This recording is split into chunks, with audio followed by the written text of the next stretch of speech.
I'm Dr. Tom Mead. I'm an orthopedic surgeon, and I limit my practice to knees. Why the heck am I here talking about the opioid epidemic? And I'll answer that in a second, but I want to thank the Parkland School District and everybody from Parkland that helped support this and put it on today, and a shout out to Rich Cisnak, the superintendent, who is really supportive of this topic and having it here at Parkland High School. And I want to thank Coordinated Health also for supporting that.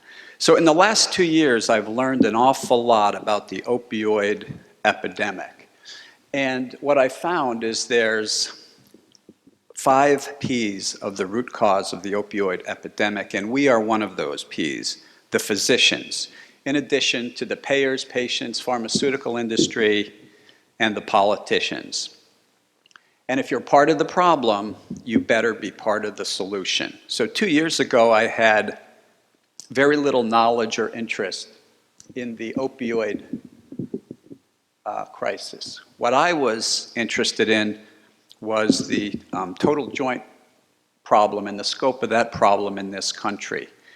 At that point, there was over 1 million total joints done in this country, and it's looking to explode in the next 15 years, up to 3.5 million, an increase of 700%.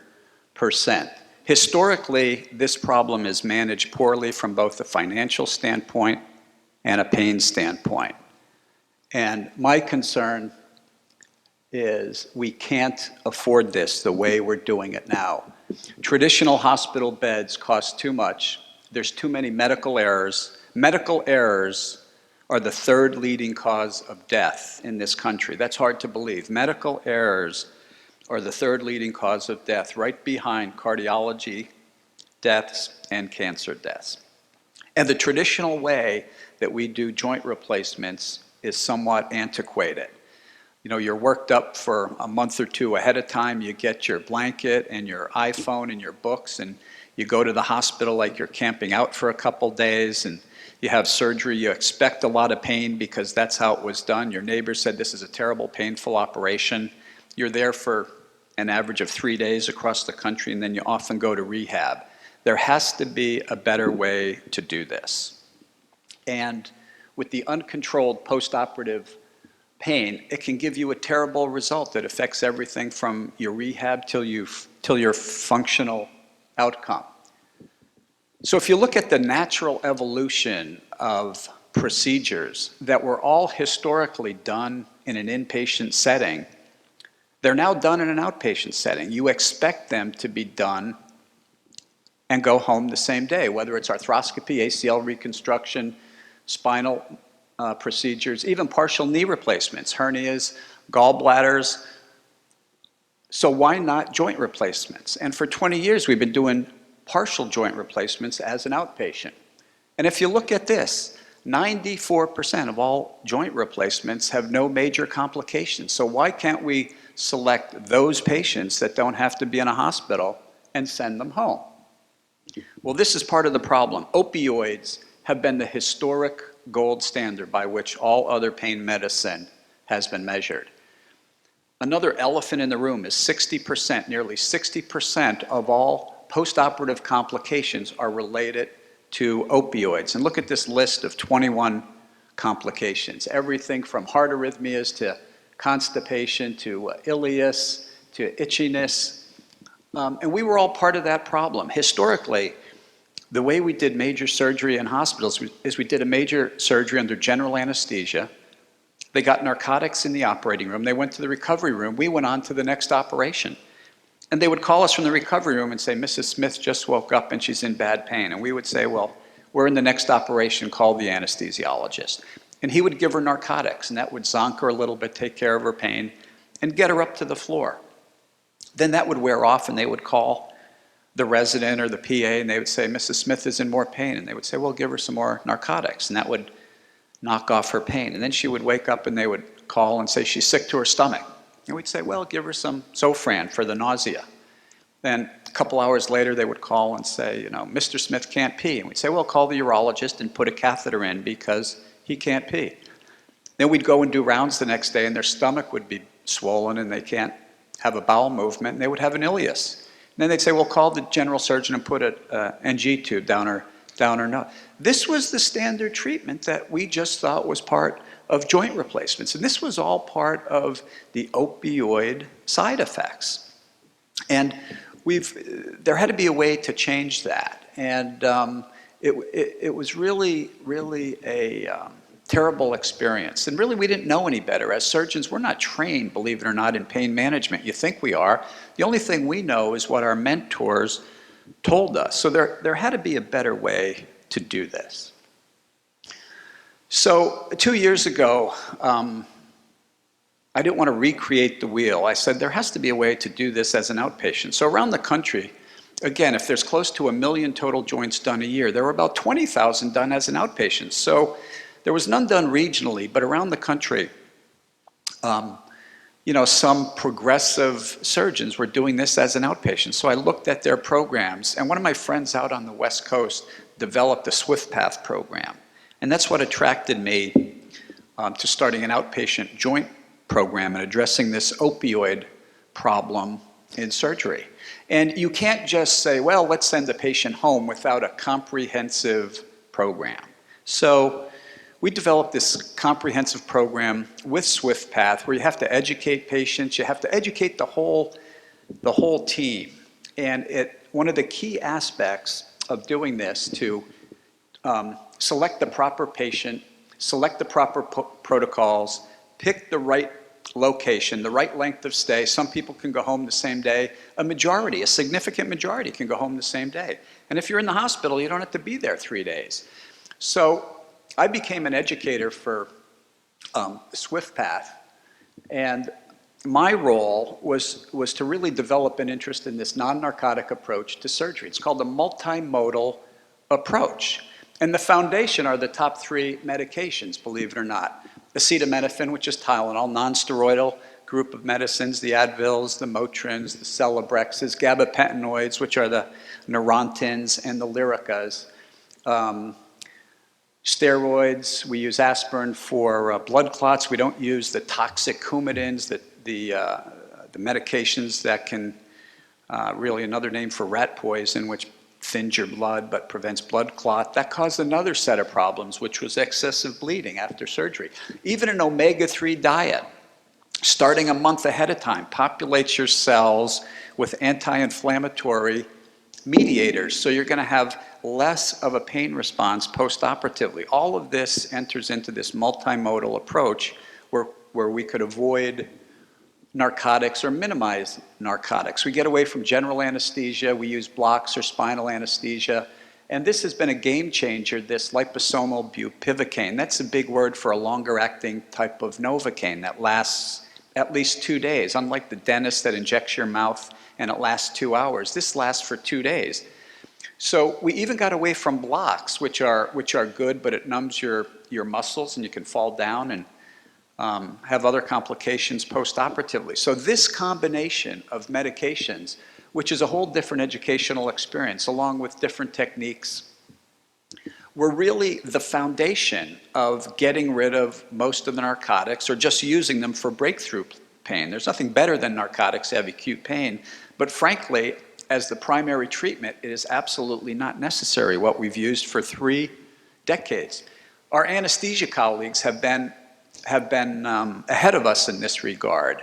The American Society of Anesthesiologists recommends every patient for every surgery that you have should be on a round-the-clock course of Tylenol, anti-inflammatories, and a gabapentinoid, unless there's a contraindication. And obviously there are surgical procedures where these are contraindicated. But if you load the patients with these ahead of time, your narcotic requirement goes way down.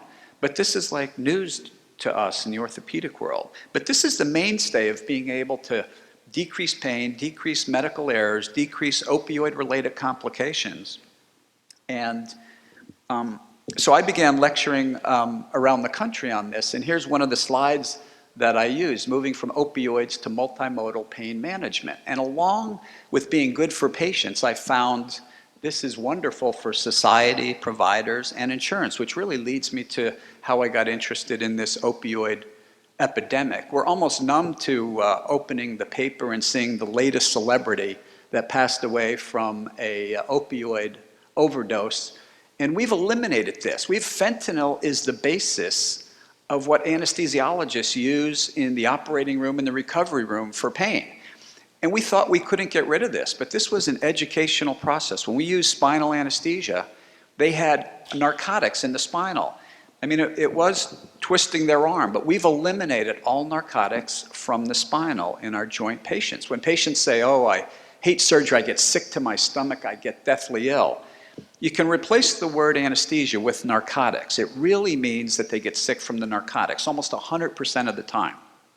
There's some other agents that cause nausea, but frankly, you take away the narcotics and they wake up, they're not sick to their stomach, and when they wake up in the recovery room, if they have pain, historically they got fentanyl. And look at that, fentanyl is 50 times more potent than heroin. How did I know that I was using a medication that was 50 times more potent than heroin? But we were, and this is the standard, and you wonder why these things are addictive. And from an orthopedic standpoint, a lot of these athletes and celebrities and patients say they take it because of orthopedic pain or musculoskeletal pain, and that was the case in Prince. And I'm not going to go through all of the statistics because I think our other speakers have a better feel of this statistic, but I'm just going to point out a couple things that stuck out is that drug overdoses are now the leading cause of accidental death in the United States, surpassing auto accidents. And I'm always amazed, I open the paper and I read the police blotter, see if my friends are in there, and you see who was killed on Route 33 yesterday or 78, and you, oh my God, another motorcyclist died on 29. But just think if right next to that, you had Debbie Smith died of an overdose last night of opioids. Brian Mullins died of an overdose of OxyContin. Billy Smith had an overdose. You go, oh my God, where are all these coming from? They're out there.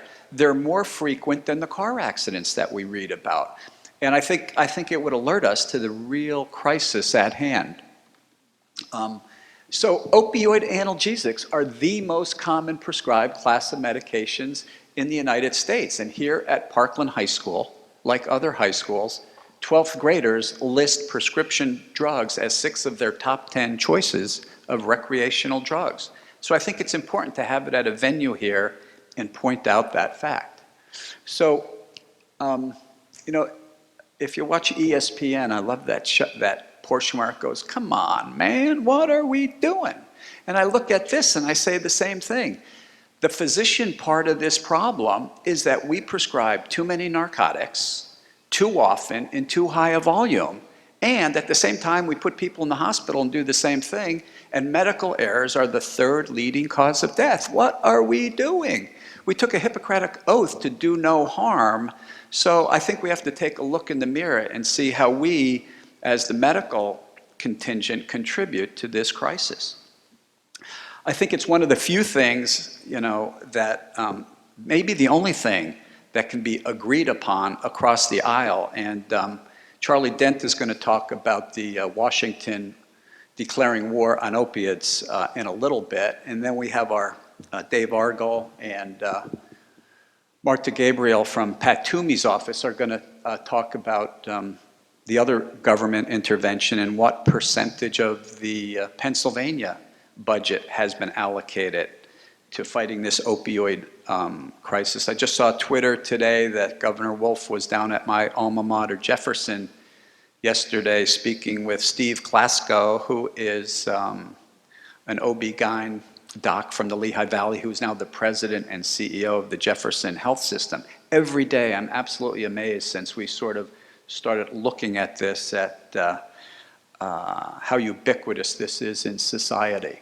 So the prognosis is guarded until we stop prescribing opioids in far excess of clinical needs. And even in the last 2 years, when we sort of concentrated on total joints, we do a lot of minor procedures like arthroscopies. And all these patients, we'll put them on anti-inflammatories and Tylenol, and basically that's all they need. But yet I look, and from our office, they still have a prescription for 30 or 40 Vicodin or Percocet or OxyContin. I go, what are we doing? It's just this habit that is so hard to stop. And even if these patients don't use them or abuse them, they end up in the medical cabinet. We're going to talk about diversion.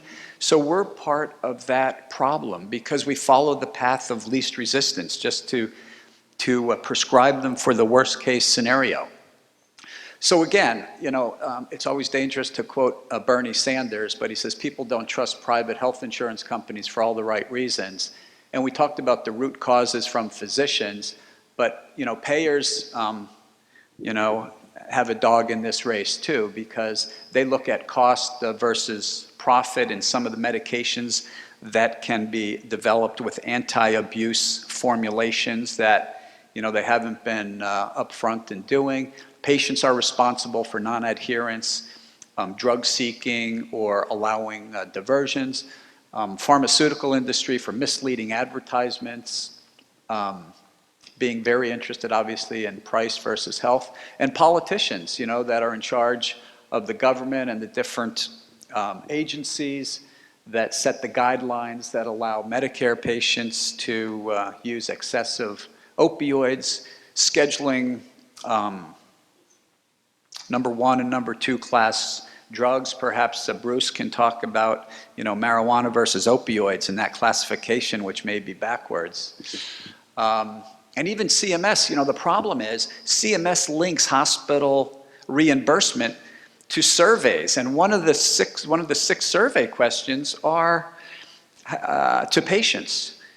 How much pain did you have? How long did you wait for your pain medicine? Was your pain well controlled? And if they don't check all of those things, then the hospital gets dinged for poor patient satisfaction. So they're trying to disengage that survey from the CMS surveys, because if you don't do that, then the physicians in the hospitals really don't want to have a decreased reimbursement. So they want to make sure the patients have excellent pain relief in the acute setting, and so they overprescribe the narcotics. So, and here's some other schizophrenia from a payer standpoint, is we could write for 200 Percocet tablets, and they will pay for that with impunity. And you could renew that, a number of times. But many of our patients can benefit from non-narcotic medications like Lyrica or Celebrex, and they're not paid for. So this is crazy. Some of these policies are absolutely crazy. And perhaps, again, Bruce Nicholson could talk about the chronic pain issue and how methadone is a first-line treatment for chronic pain, but it doesn't cost much, so it's approved by the insurance company, but it doesn't work very well, and it's involved in 1/3 of all the fatal prescriptions. And some more dissing for the health insurance programs is all of a sudden the treatment programs decreased from 1,000 to 100, and coincidentally, that paralleled the rise in the opioid epidemic. So as these went away and they weren't paid for, this increased. Other countries pay extensively for these problems. So part of the solution is education on this multimodal opioid-sparing commitment to patients. You just can't say we're not giving you opioids and not understand how these other medicines work at different parts of the pain pathway. So it really takes an educational process, but we're proud of what we've done. We've done over 150 outpatient total joint patients. Some of them are here today to talk about, so you don't believe me, you can see how much pain they've had and whether this works or not. I've had multiple orthopedic surgeries, and just so I could prove to myself, I've had some major shoulder surgeries and took absolutely no narcotics, took just anti-inflammatories and Tylenol, and really had minimal discomfort. So unless you prove it to yourself, you won't believe it. But we have to change dogma in hospital protocols and get patient engagements. I still do rounds in the hospital today, and I'll walk in and I'll ask a patient, I said, do you have any pain? They go, no, this is great, I have no pain. I said, did you take any pain medicine? They go, well, yeah, they just gave me 2 Percocet. I go, why? And they said, oh, you're going to go to therapy, so you're going to have a lot of pain, so let's do this. But this is the dogma that we have to change out there. So this is how, in a schematic, our multimodal pain approach, when we do surgery and make an incision, that pain signal has to go through all these hurdles, the omega-3s, the non-steroidals, the aspirin, the steroids, the Exparel, that long-acting Novocaine, the gabapentinoids, the spinal, the TXA, which is an amino acid to decrease blood loss, and the Tylenol. So by the time that pain signal gets to the brain, it doesn't need the opioids. This is sort of the process that we're going to try to institute. So, and Consumer Reports said if we had a drug that could do the following, it would be the blockbuster drug of the century. If it minimized narcotics, it had no side effects, it decreased surgical risk, it decreased your hospital stay, it improved your outcome, you had better patient satisfaction, you had minimal pain, and you improved your recovery, and it cost less, it would be unbelievable. But we do have that, and it's called patient engagement. All we have to do is educate patients beforehand and their expectations, and it's absolutely amazing. And these are patients that, you know, were engaged. How did you do pain-wise, Russ, after the surgery? 2.5 only. Did you take any narcotics after the surgery? I took no narcotics. No narcotics. What did you take for pain? I took 2 Tylenol, and that's all I needed. Yeah. Okay. How long were you in the hospital? Day and a half, two nights. 2 nights. Okay, great.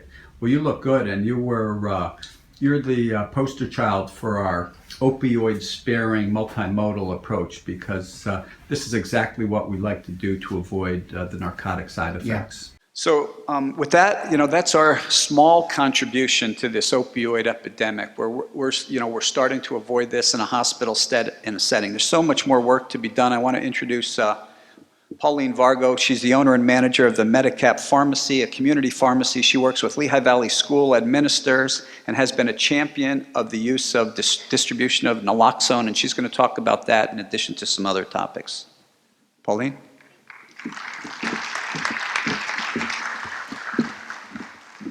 Thank you, Dr. Mead. Thank you for having me here today. So as Dr. Mead has spoke about, there's definitely a problem with opioid abuse in our communities. So I'm going to talk to you a little bit today about the use of naloxone in our communities and our schools. As he's mentioned, there is a huge problem with opioid deaths occurring in our communities. The CDC has declared that the U.S. is in the midst of an epidemic from these drug overdoses, and it does outnumber motor vehicle accidents, and prescription opioid deaths actually outnumbers the deaths from heroin and cocaine combined. So the statistics are alarming.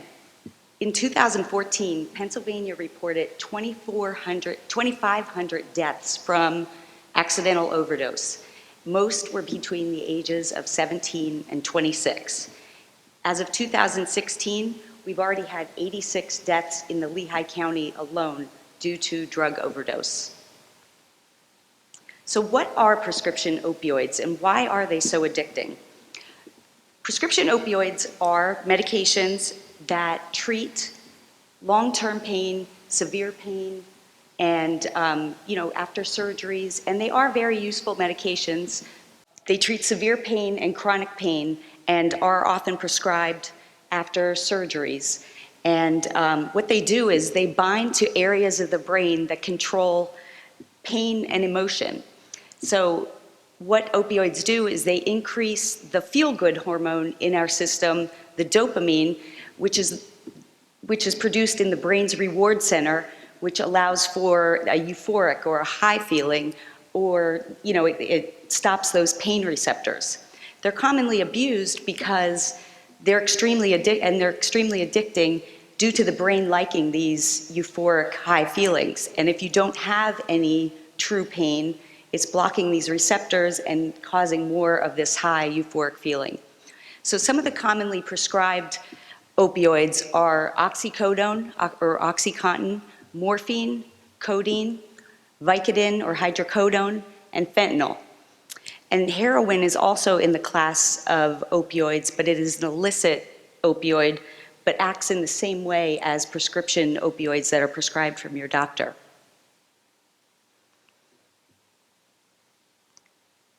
So, do the majority of teens misuse opioid prescription drugs? Well, the answer is no. However, statistics show that An estimated 15% of teens have misused prescription opioids in the last year. 15% accounts for a huge number of teens when you think about that. So where are these teens getting their prescription drugs? Well, a study from the Monitoring the Future study at the University of Michigan states that 12th grade students typically get their prescriptions from a friend for free, or they purchase from a friend or family member, or that they use from a prescription that they've previously gotten, probably after a surgery. And, there's other ways that they do get them. They buy them on the internet, or another issue is taking from someone without asking, which is another issue in itself. But right now, what I'm going to focus on is, given or bought by a friend, meaning we need as parents to know who our kids' friends are.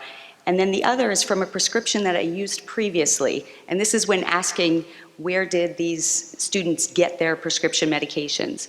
Well, if they're abusing from a prescription they used previously, we need to practice better, safer medication practices, meaning disposing of medications after using them.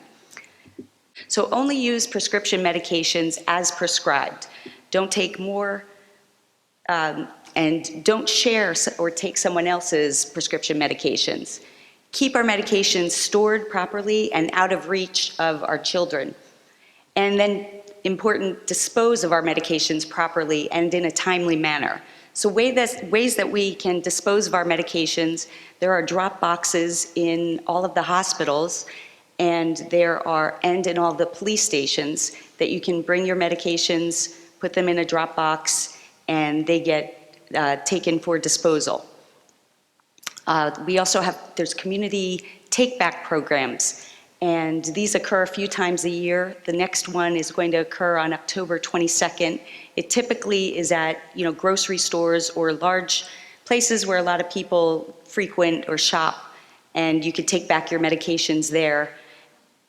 The next is trash disposal. You can actually dispose of your medications in the trash. What the DEA and the FDA recommends is that you put your medications in a sealable bag or container and mix it with an unpalatable substance such as coffee grounds or kitty litter, and then mix water in with that, seal it up, and you can dispose of it in the trash. If you don't feel comfortable with that, especially with opioids, and only with opioids, the FDA actually does allow you to flush your medications, or will recommend flushing opioid medications, because disposing in the water system poses less risk than someone actually getting into that medication and overdosing by taking it and not having a tolerance, or using it and overdosing. So we need to model these safe medication practices. So what do you do if your child is using drugs? So that's a big question to ask, but it's something that just needs to be said. We need to keep an open communication with our children, and we need to talk to them about drugs frequently. But if you happen to know that they definitely are using, you want to remain calm, because how you react can definitely have an impact in how their recovery is going to be. You need to have an open mind about recovery, and you need also not to blame yourself, and know that you're not alone, which I know Donna is going to be speaking upcoming, and she'll talk more about this. You want to contact a professional. You can go to your primary care doctor, or take your child to the emergency room for a referral. Contact the County Department of Drug and Alcohol. Contact treatment providers directly. And I know that we're going to discuss this a little more in the upcoming speakers will. And the next thing is, you want to get naloxone as a precaution in case of accidental opioid overdose. So the World Health Organization has said that most life-threatening opioid overdose emergencies occur in the home or in the presence of friends or a loved one or family, and that we are in the best position to intervene. And this is why it's very important that everyone carry naloxone if you know that someone has an addiction problem. So what is naloxone? Naloxone is a life-saving medication.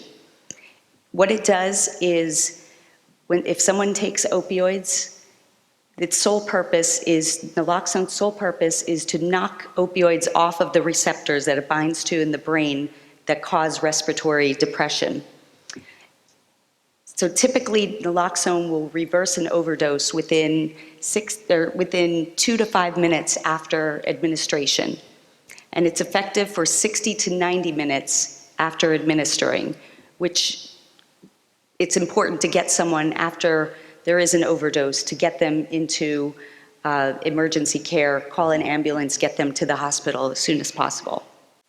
Naloxone has no potential for abuse and will not harm someone if it's given to them in a case where they're inadvertently not overdosing, but maybe something else is happening. If you think that someone is overdosing, it's very important to administer naloxone. The most common side effects, which I need to mention, are headache, seizure, irregular heartbeat. But the risk of someone dying versus the benefit of saving their life, or the risk of a side effect versus saving their life, is crucial. And once naloxone is administered, there is a strong potential that they will be very confused, maybe agitated, or possibly go into opioid withdrawal after being administered naloxone. In response to this epidemic, the state has issued a statewide standing order for naloxone, which means that anyone in the state of Pennsylvania can go into a pharmacy and ask for and obtain naloxone. It doesn't necessarily mean it's over the counter, but it means that the pharmacy should have a standing order on file, and that they have the opportunity to dispense to you. There's 3 ways that it is available. The first one is the Narcan nasal spray.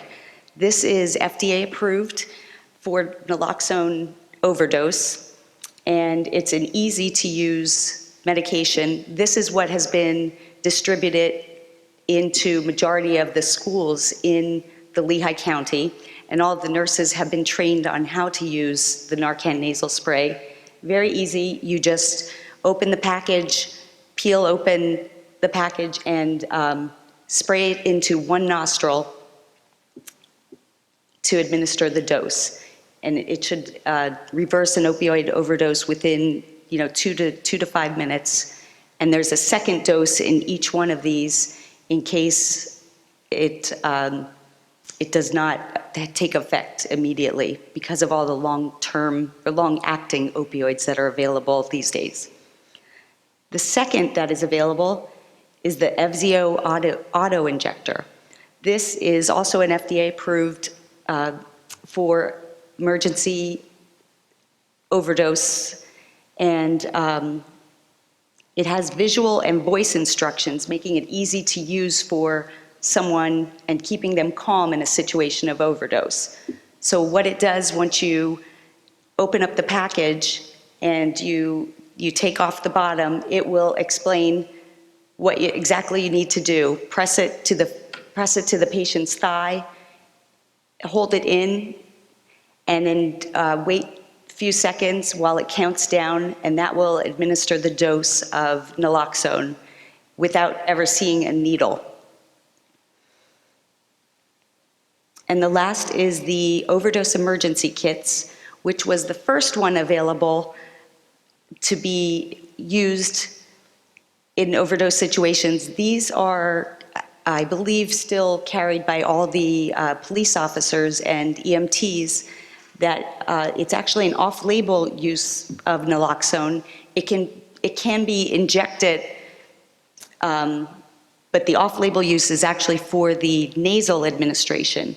So it comes with an adapter, a nasal adapter, and you spray one dose into each nostril to reverse an opioid overdose. If anyone does have other questions about how to obtain or questions about how to use, I have trainers on all of these things that you can see me after, and we could talk about how you can obtain naloxone. There's sheets down here that you could take to your pharmacy or take to Medicap Pharmacy to obtain your naloxone.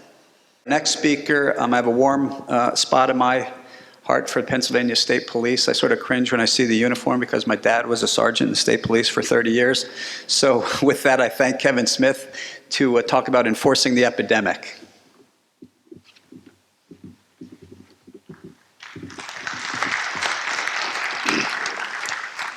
Good morning. First off, I'd like to thank Dr. Mead for putting on a forum like this. The informing the community is an important aspect of it. We'll work on getting your name in the police blotter if you want to, so you can read your own name. Also, I'd like to thank our distinguished guests who have taken the time out of their day to come here and speak in front of you and inform the public as to what's going on. I'm not naturally a public speaker, so I'm going to fumble through this the best that I can. I'm hoping a call comes in that I have to run to, because I'm much more natural doing that than I am up here by any means. To touch on, before I get into my slideshow, Pauline, she said that there are drop boxes in every police station. We're trying for that. We're not currently there yet. The state police should have it by the end of this year, every station. I'm not sure about local police efforts, but I don't want you to be disappointed if you took something somewhere and they said we don't have a box for that. We're attempting that goal, but as of yet, we haven't achieved that. Also speaking about the use of naloxone, my only story with that, seeing it firsthand, was years ago. I was a trooper on the road, and we didn't carry it. And I didn't follow the simple principle ABCs of police work, which was ambulance before cop. And I heard a call come in, and it was right outside the Lehigh Valley Mall, and I was right on 22, so I went there. And a young lady was in the back of the car there by Wendy's, and by all intents and purposes, I thought that she might have been dead. I mean, her breathing was very shallow. You couldn't hardly get a pulse or anything else. And I'm thinking about CPR and whatnot, not knowing what to do. And ambulance fortunately showed up, and they administered what we called Narcan at the time, which I guess is a brand name for naloxone. And if you've ever seen it administered, it has an immediate impact. This person went from laying down, hardly breathing, to sitting up and agitated and wanting to fight us and argumentative. And I was just amazed at that time, because I don't think it was as prevalent, as popular, to see that reaction. And from what I understand of our troopers on the road, that's the reaction they're getting today. Some people come out without a problem, some come out violent. So just be prepared for any type of reaction if something like that's administered. So I guess I'm supposed to use this clicker thing here. Up there, you see, I'm Sergeant Kevin Smith. I'm with the state police now 20 years. Took career path, all sorts of different types of aspects. As of May, I came back to Bethlehem, and I was put in charge of the Community Services Office, which has me here. I have no community service experience prior to this, and typically I would have just had one of my guys come here and speak in front of you. However, we were all at the Democratic Convention last week, and I wanted to give them the weekend off, so that's what the boss does. He comes out. I'm a lifelong resident of Lehigh Valley. I graduated from DIRF. Richard Snizak was my teacher at DIRF when I went there. Now he's the superintendent here. We called him Trader Rich when he left our school back then. It wasn't as nice as that term, but we called him Trader Rich.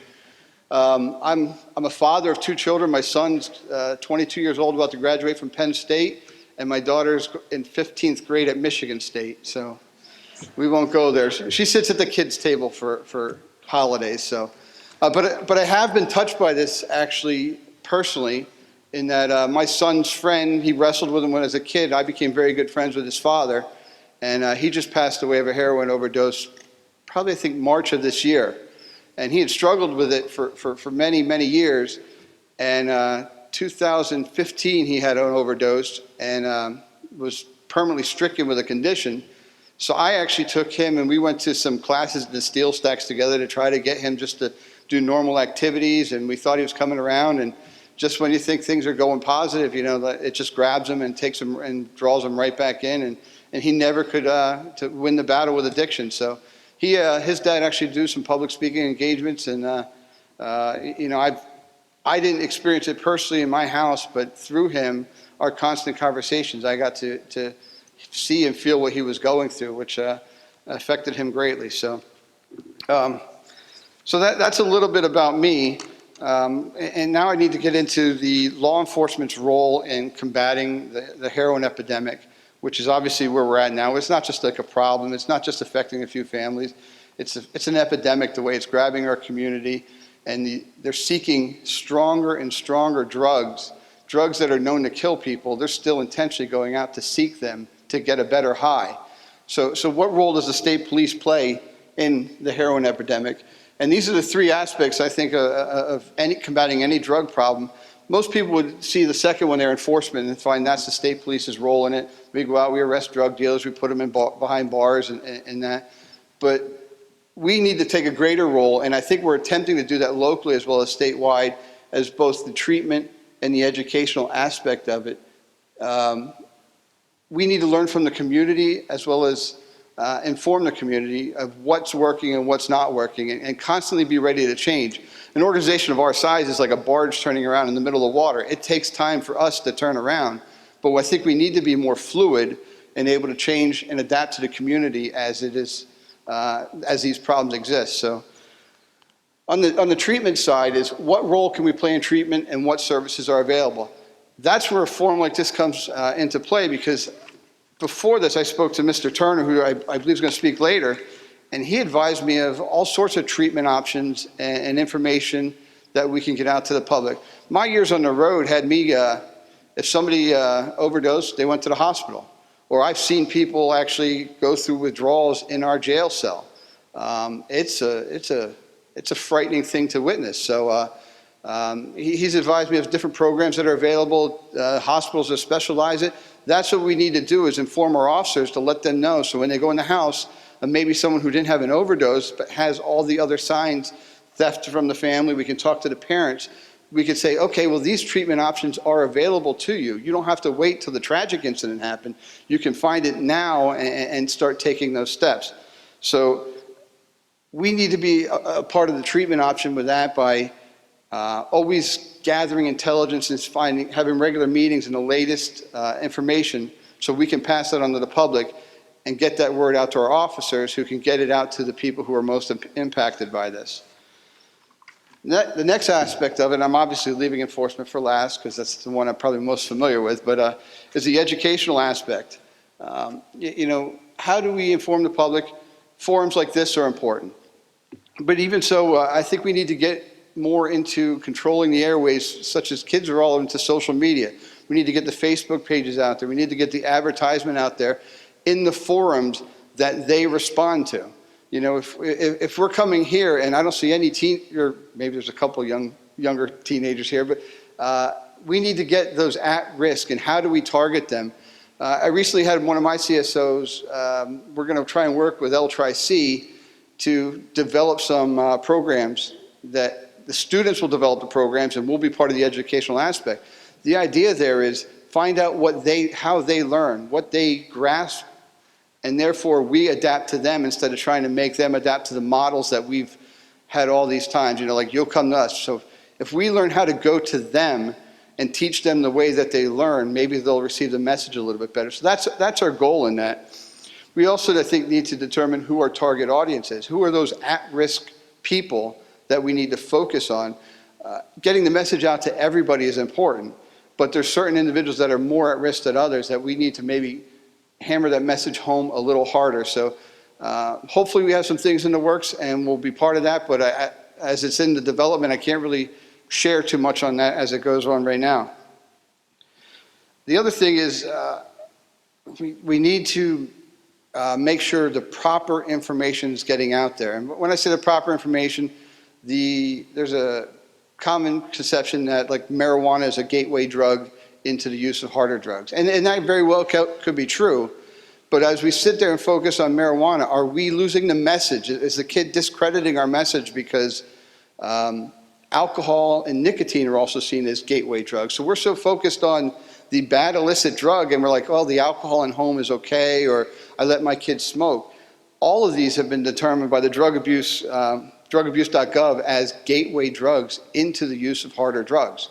So I think the younger your child gets involved with alcohol, tobacco, and marijuana, the more likely they are to jump to the harder drugs at some point later on in life.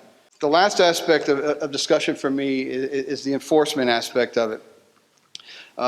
We can put drug dealers away, we can do undercover buys, we can put drug users away, but the elements of heroin addiction goes further than that. My friend was a victim of his son regularly stealing from him, and he'd come to me about what to do. And from a law enforcement perspective, my advice was always have him arrested, get him in the system. Probation will then, possibly for drug tests and everything else. But all that advice I gave him in the end, his son ended up in the same place as someone who maybe was never in the system. So I don't think there is an easy answer. I don't think you could take a hard line and say this is the only way to go. You as an individual probably need to try to feel that process out yourself and maybe use support groups and others that have been through it to help you know what to expect and the pitfalls of each are. But, that's something I think is a personal decision over having your child arrested for stealing from you. But we are looking into limiting their resources for selling stolen goods, like pawn shops, stuff like that. We monitor Craigslist and all the other selling avenues. You as a parent, or part of the community need to look for, you have a kid with no job comes into your house, all of a sudden he's got a new PlayStation or something like that, is where are they getting these items from? They're trying to turn that into money so that they can support their drug habit. So probably the best thing you do is to have a constant vigilant attention on your kids if you think they're at risk, and look for things that are just out of place. Look for things that just maybe don't make sense to you. Your hair stands up and says, that's not right. And if you think that, there's probably more to it, and look further into it. I would suggest, as much as possible, which I understand this is an impossible task, is try to know your kids' passwords and all important, knowing their password to get into their cell phone. One of the struggles my friend went through was when his son passed, his cell phone was useless at that point because it had a password protected on it. He couldn't get into it, and he was really starving for information. I'm sure these kids aren't going to share it with you. My kids, I had to threaten with cutting their phones off in order for me to have access to their phones, and that worked eventually. But so that's, take those steps. Try to track cars that are coming to and from your house, friends, associates. I'm of the opinion someone who's doing something like this, their friend group is going to change regularly because the same people will not always be around and available for drugs. So they're going to wear out their welcome with one group and then switch to another group and another group and another group because they're just looking to use everybody to get their next high. So be ready for their friend switch. And anytime a new friend comes, just write the license plate down. Do that and just copy down, keep a list, friends' names and stuff like that. So if something ever tragically happens, at least we have somewhere to start.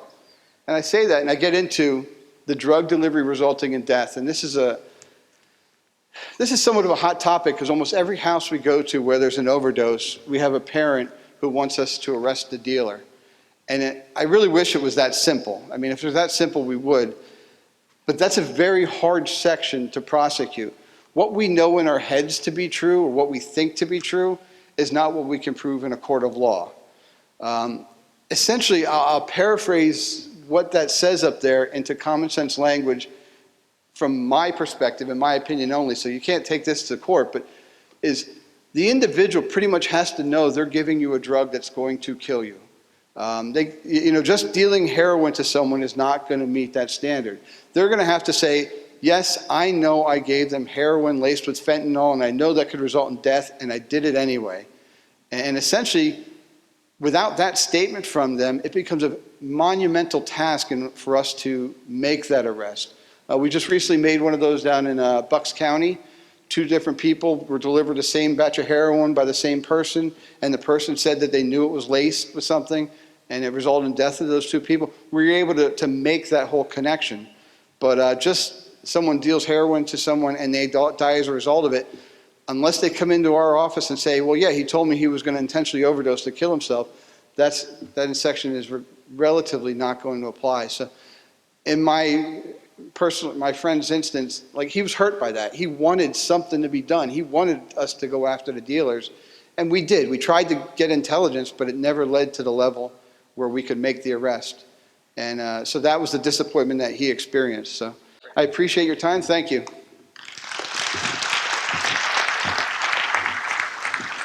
Great, thank you, Sergeant Smith.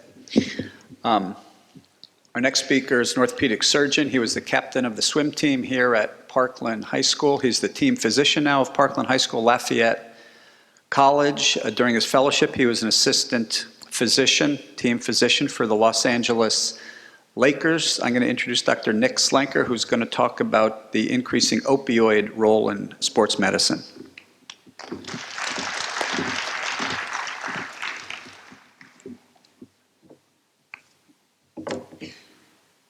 All right. So I'd also like to just say a thanks to Dr. Tom Mead for putting this on today, because I think it's such an important topic for us to be together talking about now. So as he said, I am an orthopedic surgeon. My specialty is in sports medicine. Currently a team physician here at Parkland as well as Lafayette College. And then I've had the good fortune to be an assistant physician previously in Los Angeles, working with the Lakers, Dodgers, and Kings, among some other teams. So I have really firsthand experience seeing what is really a rampant, use and misuse of prescription painkillers in athletics and our locker rooms today. So that's what I'm going to focus on talking about today. So playing with injuries and playing through pain is nothing new in sports today. But really, athletics in our society has taken on a whole new life. We live in an era where our professional athletes are literally signing contracts, worth hundreds of millions of dollars. So it really seems that, the pressure to succeed is at an all-time high for these athletes. And we see that, in professional players all the way down to our biddy leagues, Pop Warner, T-ball. It seems like pressure in sports today is really ramped up. And so whether it's, just the athlete's intense competitive nature, or whether it's the perceived pressure that they have to stay on the field, we've really seen a dramatic increase in the abuse of narcotic painkillers in athletes, used to, again, stay out on the field and stay competitive. And nowhere have we seen this more as far as an epidemic than in our National Football League.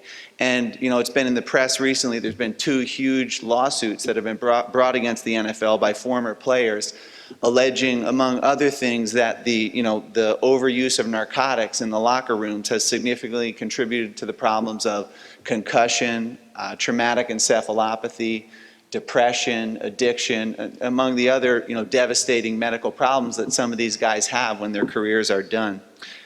In the largest study to date at Washington University in St. Louis, they looked at a cohort of ex-NFL players. So they spoke with 644 ex-NFL players about, their use of opioids, both during their playing time as well as afterwards. And what they found was that NFL players were misusing prescription narcotics at a rate 4 times that we see in the general population. And so of the 644, you see about 52% of the players said that they used prescription narcotics during their playing time. And of that 52%, 71% said they misused, meaning that they're taking prescriptions not given to them by a physician, that they obtained, essentially illegally.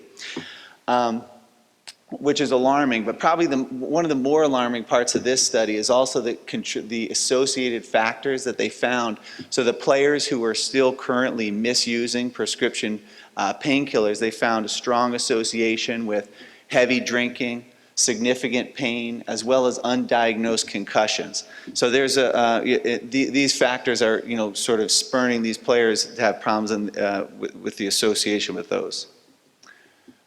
So this study also highlighted how many of our athletes are getting the prescription painkillers from non-medical sources, with 63% of them saying that they obtained their prescription narcotics from a non-medical source, be it teammate, coach, trainer, family member, dealer, the internet, you name it. I mean, these guys have access to it.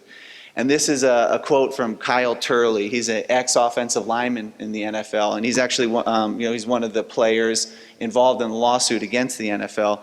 Really, just describing how prevalent prescription painkillers are in the locker room. And I can tell you they're everywhere there. These guys have access to it. And so much so that, a lot of the players are savvy. They understand that it's not healthy for them. And so a lot of these players today, and you hear about it in the press, are turning towards medical marijuana, or what they consider medical marijuana, as a safer alternative to chewing Vicodin, chewing Percocet before the games. And quite honestly, it is probably better for their long-term health. And now, while each team does employ a team physician, so this team physician is free to write prescription narcotics as they see fit, and it's really outside the purview of the NFL or even really the team. They don't have control of it.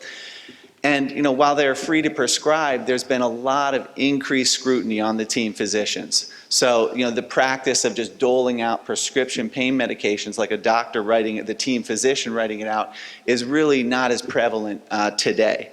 And in 2014, the DEA actually performed a surprise inspection or a raid of 3 away NFL teams, so to look for misuse or mishandling of prescription painkillers by the team trainers, team doctors while they're away on the road.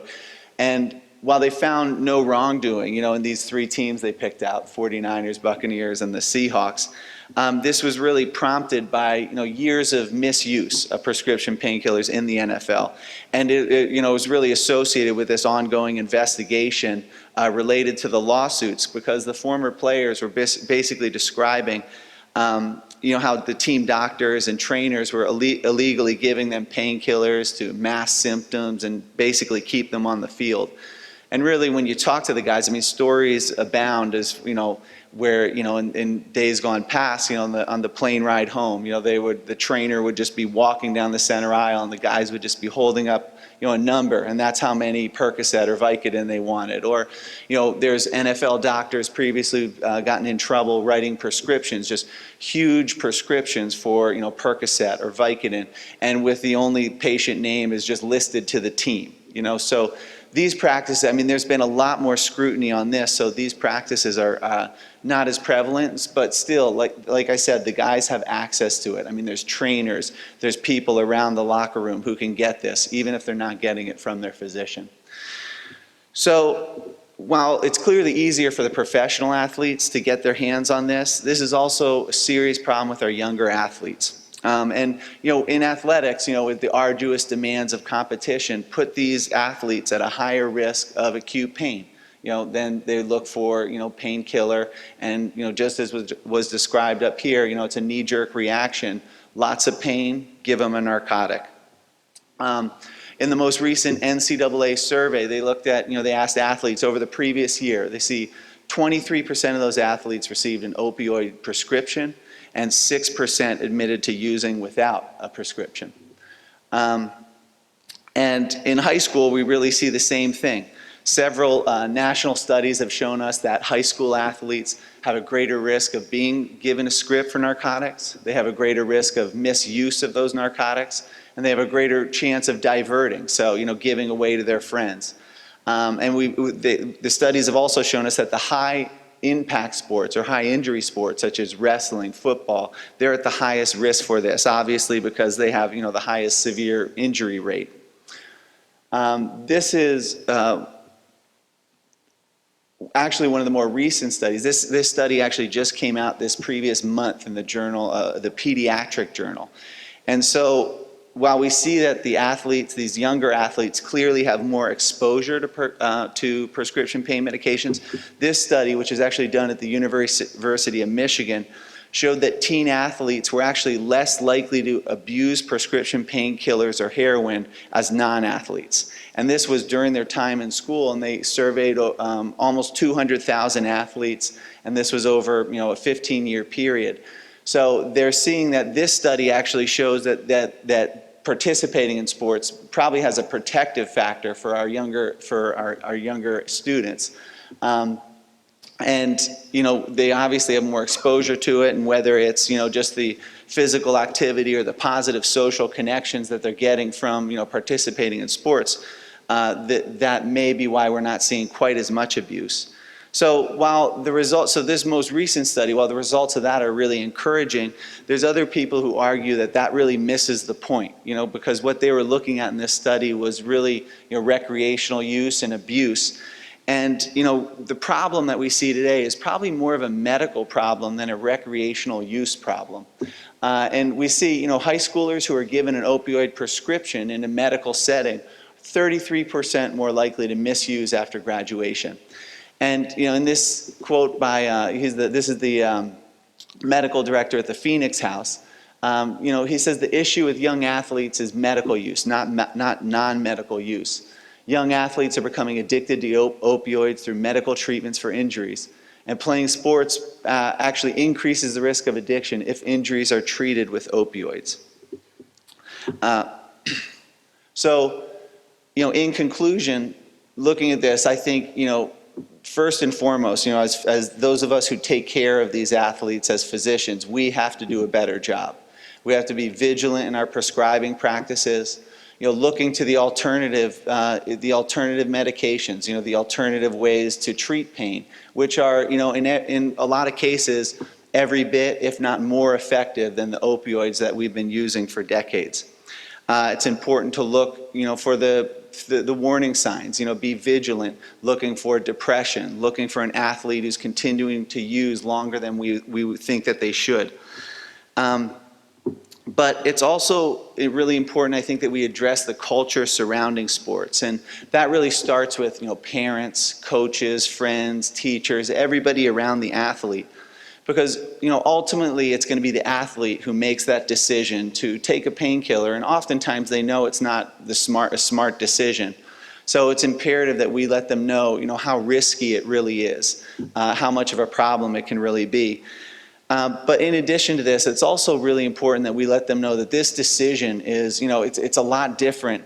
In a professional athlete, who's in a contract year, who's, he has millions of dollars on the line. Some of those guys are willing to take those risks. But, when you see a high school athlete, trying to stay on the field and willing to take painkillers just to play through the pain, and, they're not getting paid to play, it's, it just makes no sense whatsoever. So I think, as those of us around the athletes, it's really important that we do a good job of recognizing that. So thank you very much for having me today. A great talk, Nick. That was unbelievably enlightening. Our next speaker is Lane Turner, the head of Lehigh County's Drug and Alcohol Program. He's our local overdose statistician. He's truly the boots on the ground guy in the fight against the opioid epidemic, and he's going to talk about the scope of the opioid epidemic. Lane.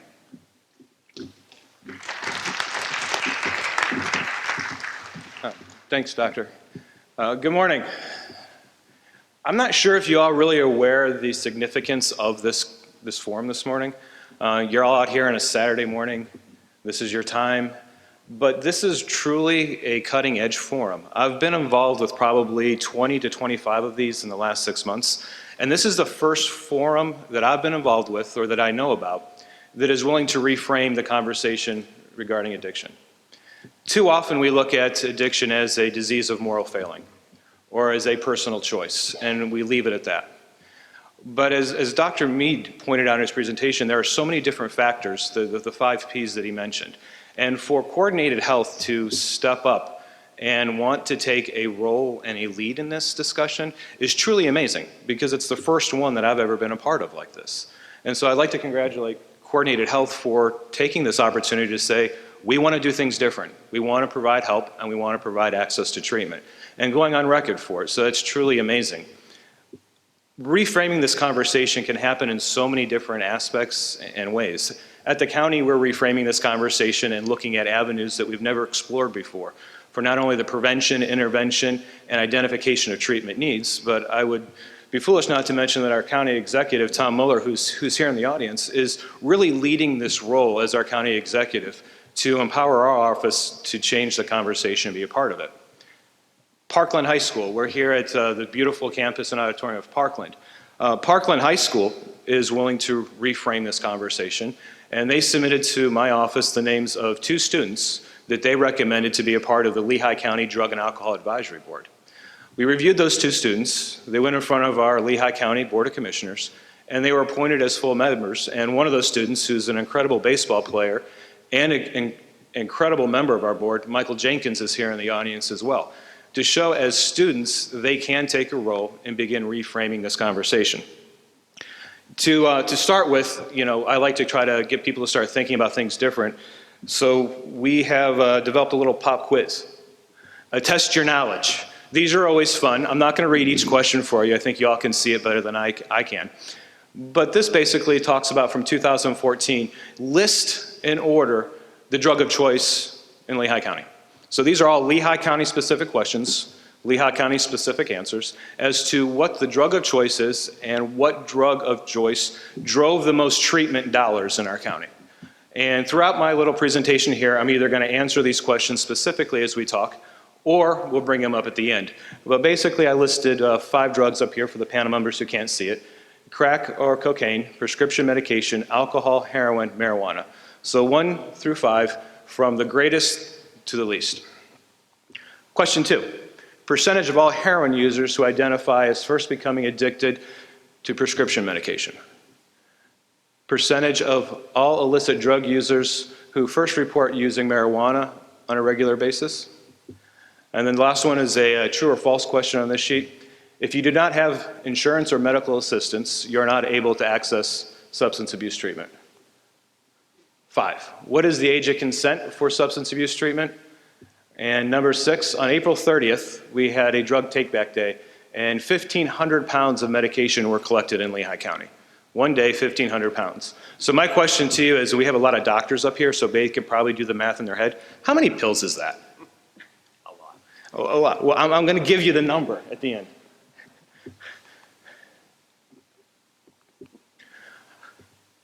What we're going to do for a minute here is talk about our youth.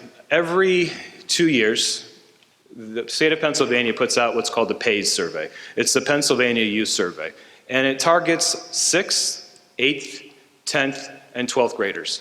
And the survey has a validity scale built in to disregard, if a kid is making up answers or just circling C for everything. It'll discard those scores.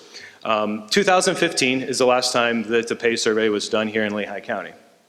And I think this is a great follow-up to the last presentation we had, that Lehigh County exceeds state averages for PEDs and steroid use for all grades, 6th, 8th, 10th, and 12th. So PEDs are your performing-enhancing drugs. So all grades. So our 6th graders exceed state averages who are using this. We exceed state averages for narcotic prescription drugs for the 12th grade. We exceed state averages for being drunk or high during school hours for all grades. Again, just Lehigh County. You could read this one. I'm just going to highlight a couple of the numbers. We have 2% of our 6th graders, almost 8% of 12th graders, 11% of 12th graders, or 8% of 10th graders, 11% of 12th graders report binge drinking in the last 2 weeks. Over 8% of all 12th graders report to drinking and driving. This last stat, I'm a father of 4 kids. I am a high school soccer official. I am a registered coach nationally. So I love kids, and I love doing things with kids. And when I came across this stat, this one moved me the most. Lehigh County is below state averages for youth involved in organized community activities, family activities, school activities, faith-based activities, volunteer employment, and all other activities for all grades. We're losing our youth. We have allowed a great disconnect to develop in our county, where our kids are no longer involved, no longer active, no longer interacting. But that's why I'm so grateful for Michael, to being able to come out to this forum and to be part of our advisory board, because he is looking to change this in his high school. If we look at some of the mental health aspects of the PAYS survey, we have almost 15% of all grades, that's 6th through 12th, have constant thoughts of self-harm. 40% of all grades feel depressed most days in the last 12 months. Average of 22% believe life is not worth it. 35% believe they are no good. 20% believe they're a failure. We have an average of almost 20% who are so sad they've stopped doing things. We have a little under 20% have considered suicide, 10% have planned suicide, and about 7% have attempted suicide. Again, these are just Lehigh County stats. In schools, we have a program called the Student Assistance Program. Here at Parkland, it's called the Student Support Team. This team is a group of individuals, whether they're teachers, guidance counselors, principals, school nurses, who are organized in every single one of our school buildings in Lehigh County. And their sole purpose is to identify and help a student overcome any barriers to academic success.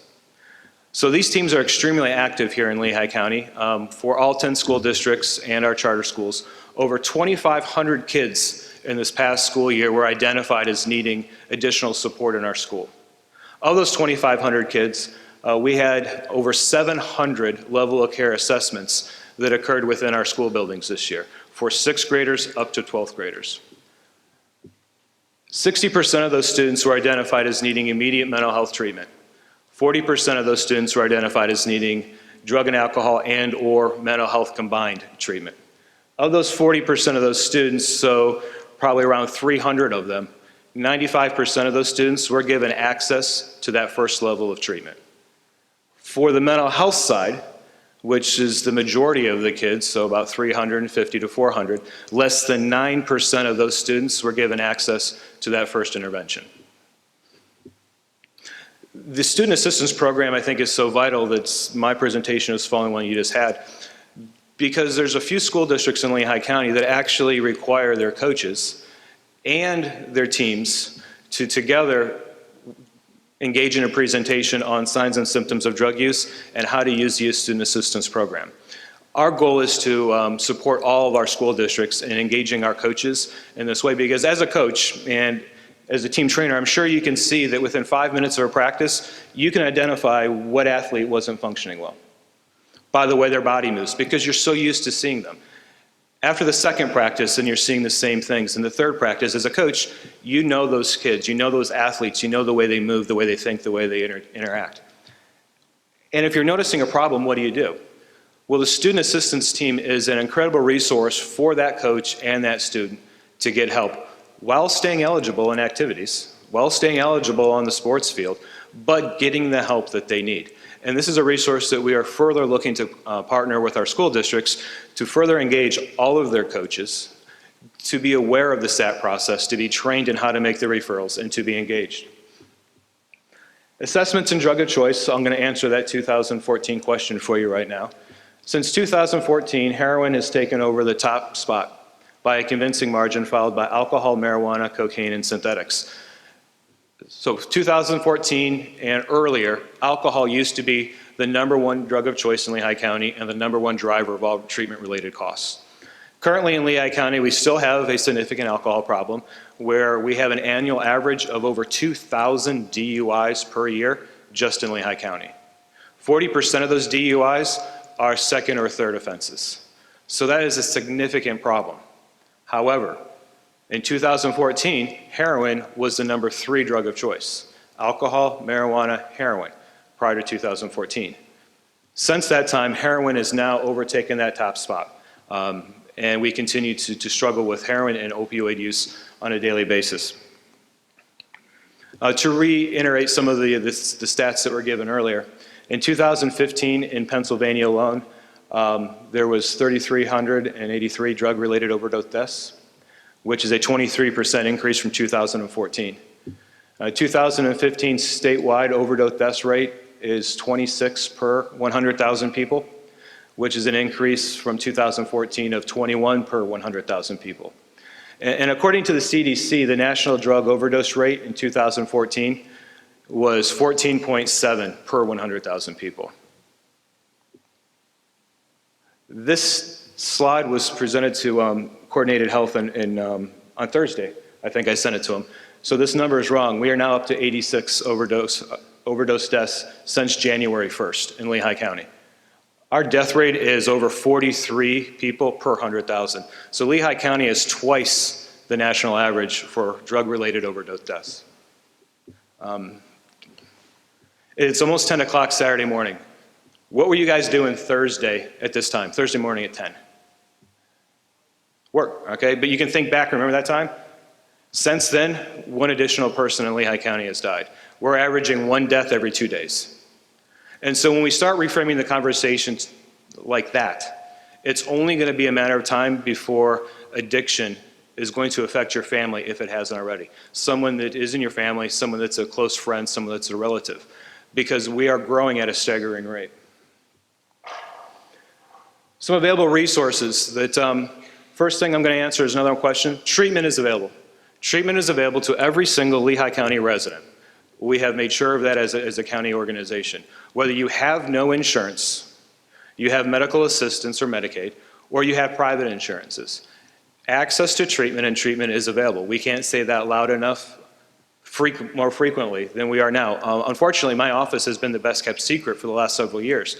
But instead of trying to navigate the drug and alcohol system on your own, all you have to do is call our office. No matter what your funding source is or what you don't have, we will be able to begin engaging you or your family member into the appropriate level of treatment. We can even schedule the initial appointments and intakes for you. So treatment is available, so don't buy into that myth that I don't have insurance, so there's nothing I can do about it. We have begun a process of engaging our 6 local hospitals to further support the physicians and the emergency departments that are working with the overdose epidemic.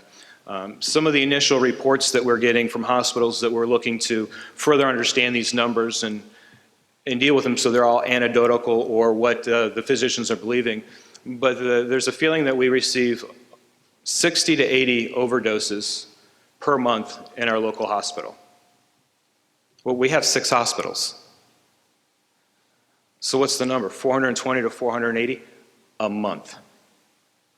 So when you start reframing the conversation and looking at the volume and looking at what are we doing as a community, what are our kids doing, how are we going to begin stopping some of this, it really does take this change of the conversation that Coordinated Health is starting and saying we have to look at not just one aspect of law enforcement, not just one aspect of physician prescribing practices, not one aspect of the district attorney keeping people in jail longer, not just one aspect of more education in school.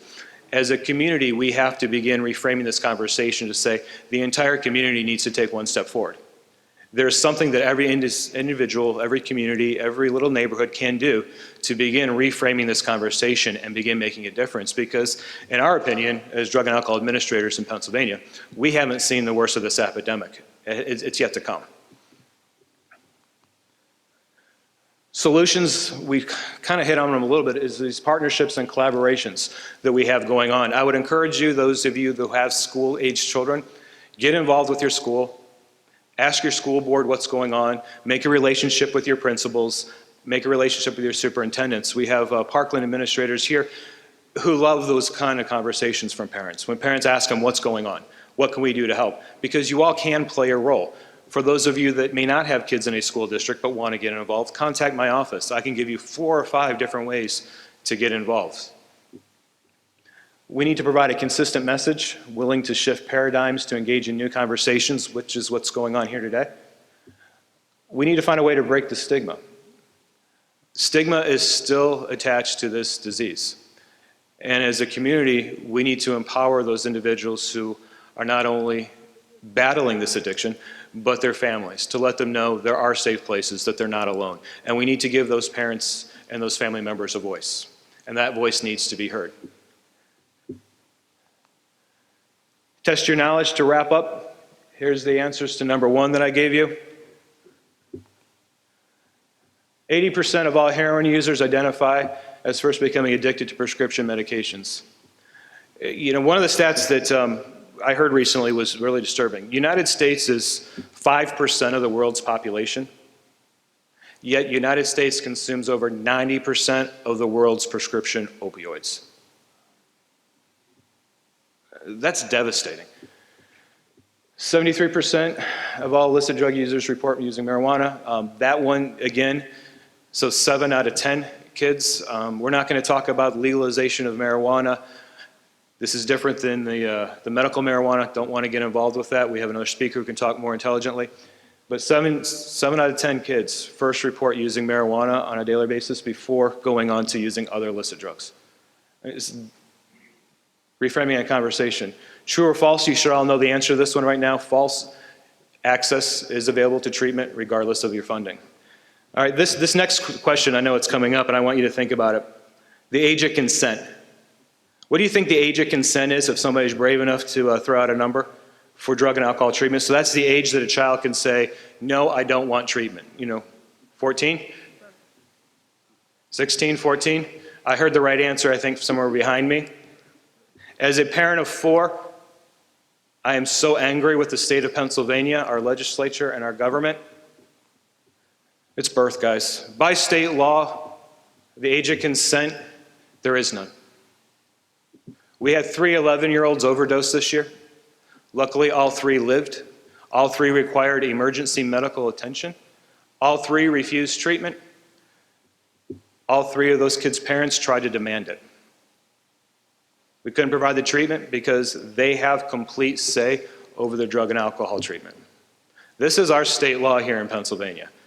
So while we're talking about the millions and millions and millions and millions of dollars that are being funneled into drug and alcohol treatment, drug and alcohol awareness, prevention, as I told Governor Wolf, or asked him kindly, this is one thing that can be changed. It's not going to cost the taxpayers any money. At least make it 14. Empower parents to be parents. Empower parents to make requirements. And so now as we reframe this conversation, are we going to begin looking at individuals and parents who have children that are struggling with addiction? Are we going to look at them different? Because now we know, in essence, a lot of these parents are powerless. No matter how hard they try, what they do, the system is stacked against them. So we need to be aware of that, not only as a community, but as a medical community as well, to know that we need to start asking a different type of question to our kids. On April 30th, the National Take Back Day, over 1,500 pounds of medication. We went with an average pill weight of half a gram. 1,360,776 pills. One day, 1.3 million pills taken off the streets in Lehigh County. Not all these were prescription opioids. In the certain locations in the city of Allentown, we actually do have a collaboration with the Health Bureau, who will sit and actually sort out and count the medications. And at the last Take Back Day, of the boxes in Allentown, over 40% of the medications that were disposed of were opioid medications. So we do have medication drop boxes in each of our police departments. As Sergeant Smith indicated, they'll be coming to the Pennsylvania State Police. Medication take-back boxes are available at the Lehigh Valley Health Network sites. If you work at Air Products, they put one at Air Products for their employees as well. So getting the medications off the street, getting what you're no longer using or have expired, getting them disposed of correctly is critically important. Here's just a listing of some of the data that I referenced today, but if you have questions, I'll be around afterwards to answer any questions and to engage in further conversations. But thank you all for being here.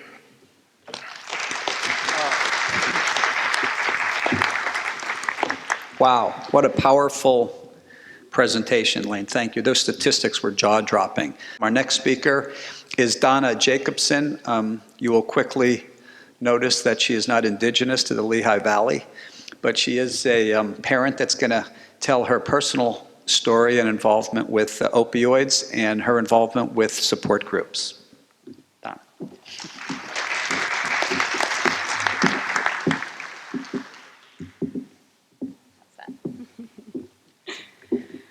Good morning, everybody.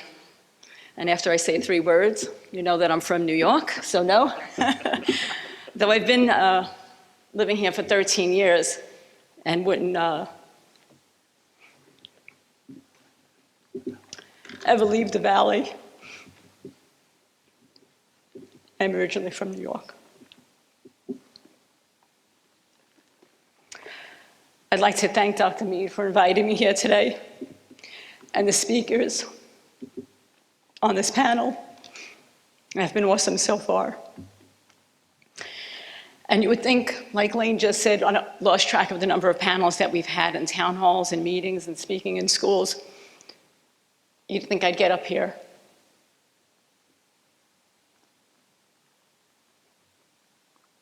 and not shed a tear.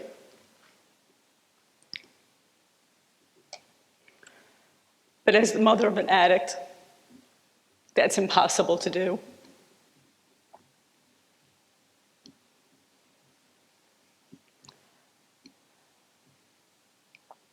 Detective Smith had a couple of really good things. He said he wasn't a good speaker. We had a chance to speak in the back a little bit, and I thought he was awesome for not speaking, and he hit on a couple of points, and some of those were something that we talk about all the time at our parent support group.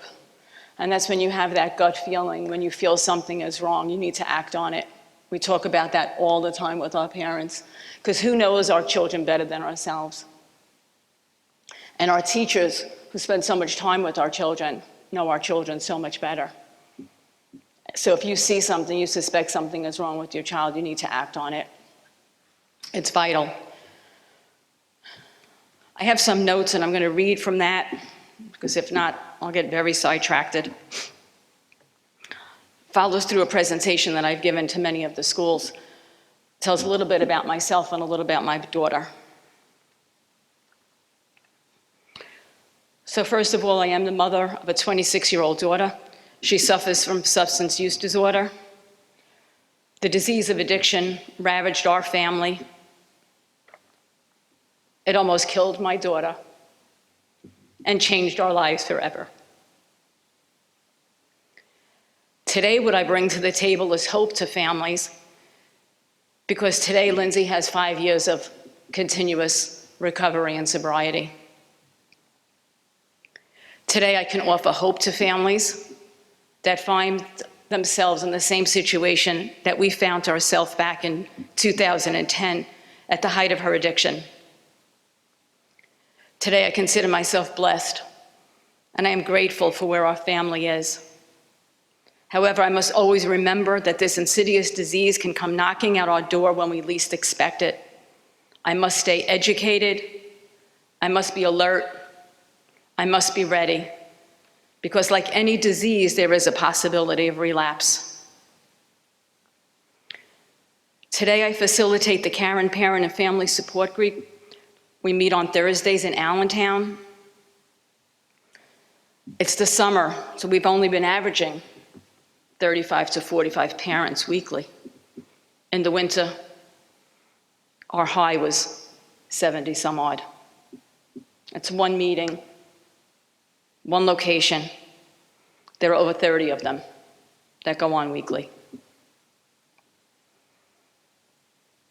I sit on the advisory board with Lane Turner for the Lehigh County Drug and Alcohol Abuse. I was honored to be asked to sit on that board a few years ago when my daughter became involved in the county. When she was in college, she was doing an internship with Lane. We had the pleasure of meeting Lane. Lindsay had the pleasure of working with him.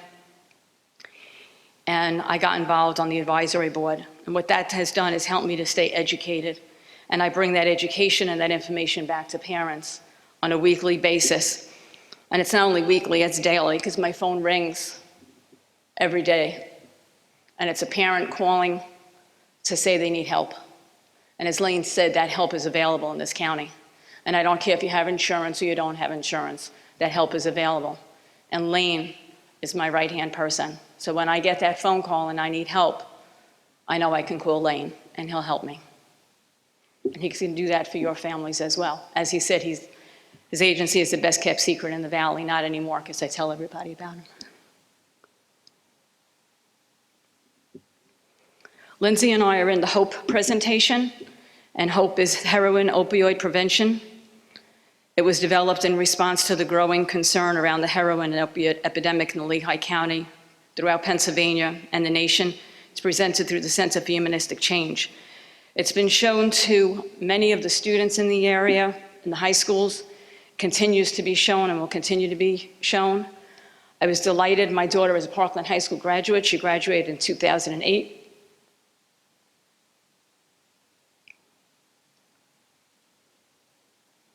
And it was my honor to sit here and present that to the teachers, faculty, and students. Today, I advocate on a daily basis for all those that suffer from substance use disorder. My family is actively involved in prevention, education, treatment, and recovery in this community. Most important thing to understand about my daughter's journey is what we're discussing today, and that's the opioid epidemic. I have permission to repeat Lindsay's story to you and only tell parts of it. But at the age of 13 or 14, Lindsay will tell you that she picked up that first drink, and it was just sipping alcohol in my home when I had a party, and there was some leftover drinks. Did I know that was going on? Did I see that? Nope. Smoking weed followed, and it was done on an occasional basis. What Lindsay said is she liked the feeling of not feeling, so when she drank or smoked, it covered up all of those feelings. Some of those statistics that Lane gave us talked about the feelings that our children have. Children that at young ages have contemplated suicide, who feel their life is worthless, who have no hope. The statistics that Lane gave today are frightening. They scare me. They should be scaring you. That's what's happening to our children. So they're masking those feelings. They're self-medicating, and that's what Lindsay did. Another statistic that was given out was that 33% of those that were prescribed would misuse that medication after graduation. It's the first time I heard that stat, but now I know where my daughter fits. Because at 17, she was prescribed Xanax. She went to the doctor suffering from anxiety, overachiever in school, and all the pressure she was feeling. And what our doctor did was he prescribed Xanax. What our doctor did not do was he did not ask us if there was drug or alcoholism in our family. So what was the potential for Lindsay possibly becoming addicted to that? It was very high because there is alcoholism and drug addiction on both my side and my husband's side of the family. That question was not asked to us. She was prescribed Xanax, and I didn't know how addictive it was. And at 17, she did take it as prescribed and did not take it very often. It wasn't until she was 20 and she was in college and she had a 1.5-year-old daughter and was trying to cope with life in a different way that she remembered how good she felt with that Xanax. And the Xanax quickly went from Xanax to other drugs, Percocet, Vicodin, quickly went to cocaine, ecstasy. And when all of that got too expensive, she started snorting heroin. And when she couldn't get high enough quick enough, she was able to put a needle in her arm. She did that for about a year until she went into her first rehab. And that's when her journey of recovery began. That's when our journey and our family's recovery began in the summer of 2011. That's when I found the parent support group, which has saved my life.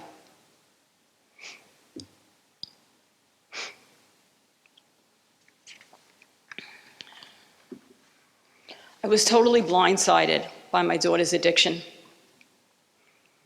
if anyone had told me that this is the path that she was going to take, I would have told them that they were crazy. As a matter of fact, I had a very good friend who started noticing some of Lindsay's behaviors. And she said to me, Donna, Lindsay has a problem. Nah, she's tired, she's in college, she's got the baby. No. And I showed her a picture of Lindsay. And I showed this picture in the whole presentation. It was a picture of Lindsay trying to eat, and the food couldn't quite make it to her mouth, and she was nodding out. And I didn't know that. Imagine how ignorant I was back in 2010 and 11. I had no clue. I had no clue. If you would have told me that I'd be speaking on a regular basis to parents who suffer from substance use disorder, it would not be on my list. There were so many symptoms and changes in Lindsay's behavior that I didn't know, and I was attributing it to adolescent years, single mom, trying to go to school, continuing her education in college. Today I'm very educated, and I continue to educate other parents. Some of the symptoms that should have been obvious to me, I didn't realize. Other symptoms were her pinned out pupils, which goes hand in hand with opiate use. I had no clue. She was always scratching. She was always itchy. Couldn't understand what that was all about. What was she allergic to all of a sudden that she was always itching? She had lots of black and blue marks on different parts of her body, and especially on her legs. I didn't know that that's where she was shooting the heroin.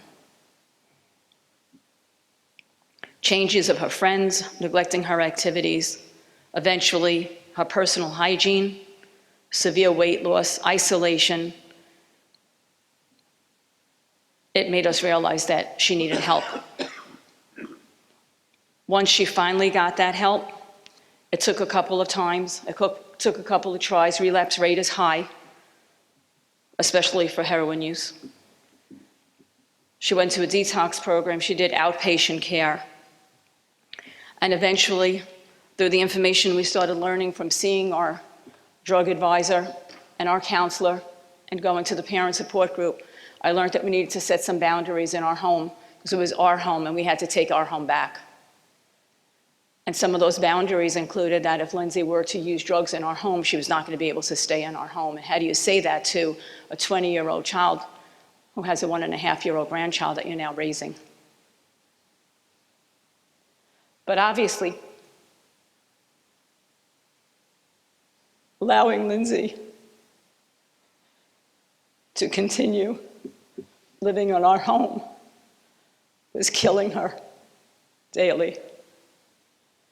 And so when she did relapse in July of 2011, and I told her she had to leave and she had to go to an inpatient facility, and then when she was done with her inpatient care, that she'd not be allowed to come back home until she had a year of sobriety. She needed to show us that she was serious about this before we would allow her to come back into our home. That was a turning point for Lindsay. And she did seek that help. She did seek that care, and she did get the aftercare, which is also vital, which is also something I speak about all the time to parents. 28 days doesn't do anything. It lifts a little bit of the fog. It's the aftercare. It's the friends that Lindsay needed to keep afterwards. We do believe in the 12-step program. There are many paths to recovery. I also today believe in medically assisted treatment for our addicts. Years ago, I thought total abstinence was the only answer. Today, I know that that's not true. Methadone, Suboxone, Vivitrol are what are keeping our kids alive. If we can keep them alive one more day, there is a possibility that they will recover. Today, Lindsay has 5 years of sobriety.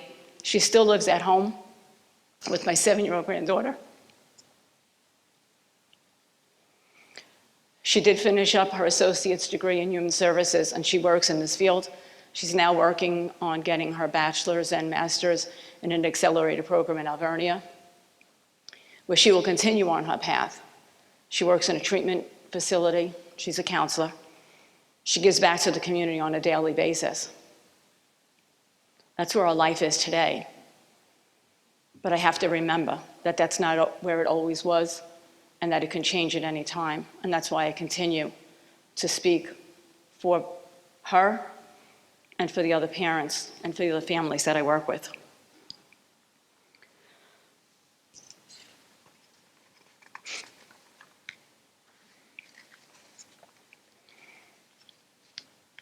Back in 2013, I saw a film. It was called The Anonymous People.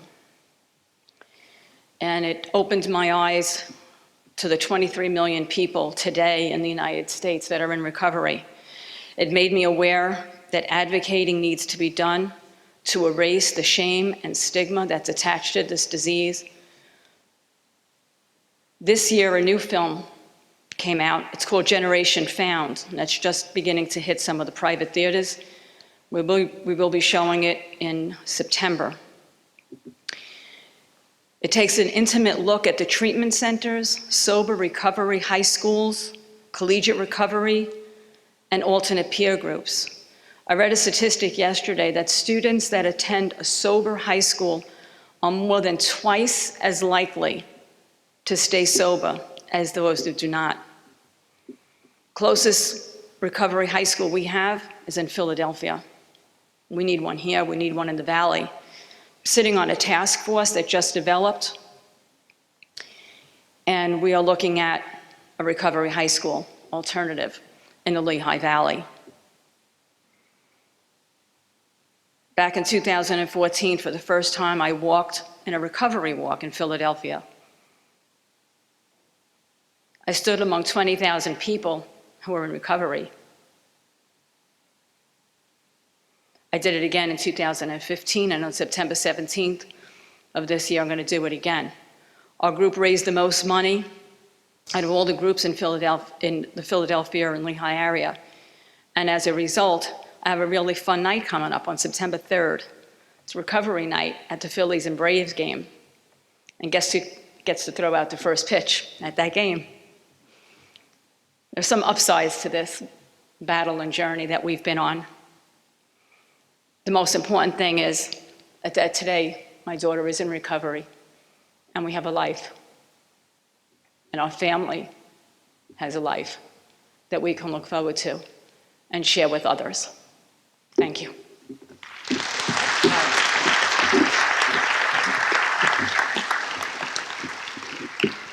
Donna, thank you for the courage to share that very personal, painful, and powerful story. We commend your bravery.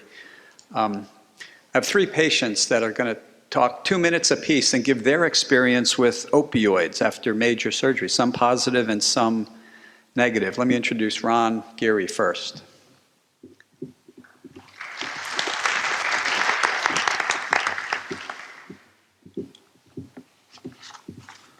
First of all, thank you, Donna, for such an impact you made on me today. We can throw all kinds of numbers on that screen, but when somebody has the courage to stand in front of us and tell us their life experience, it takes a lot of courage for that. I had both of my knees, a total knee replacement. Sorry, doctor, it should have been resurfacing.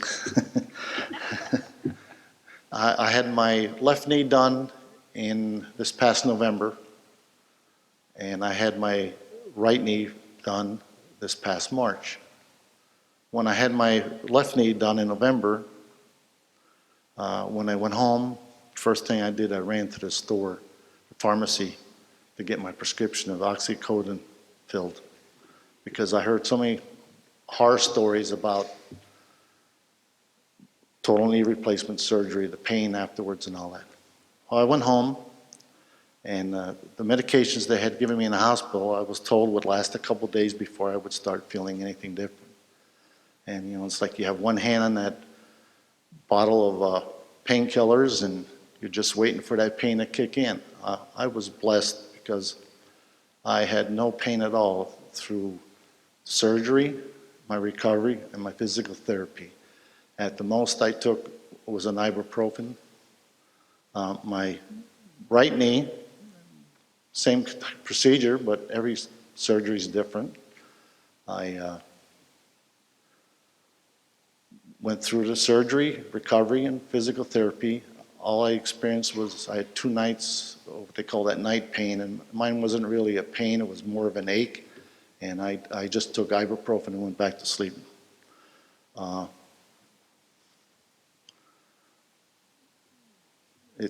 I'm fine now. I don't have any pain or anything, and I'm just totally blessed of what Dr. Mead did for me, getting my life back to what I was used to in the past. Okay, thank you.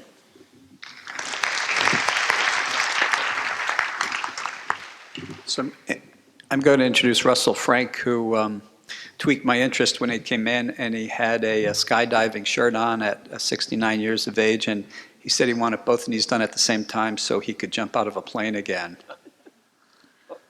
I just shook my head and couldn't believe it until, 4 or 5 months later, he came in and brought pictures of him doing a backflip out of a plane. But Russ had a different experience I want him to go over.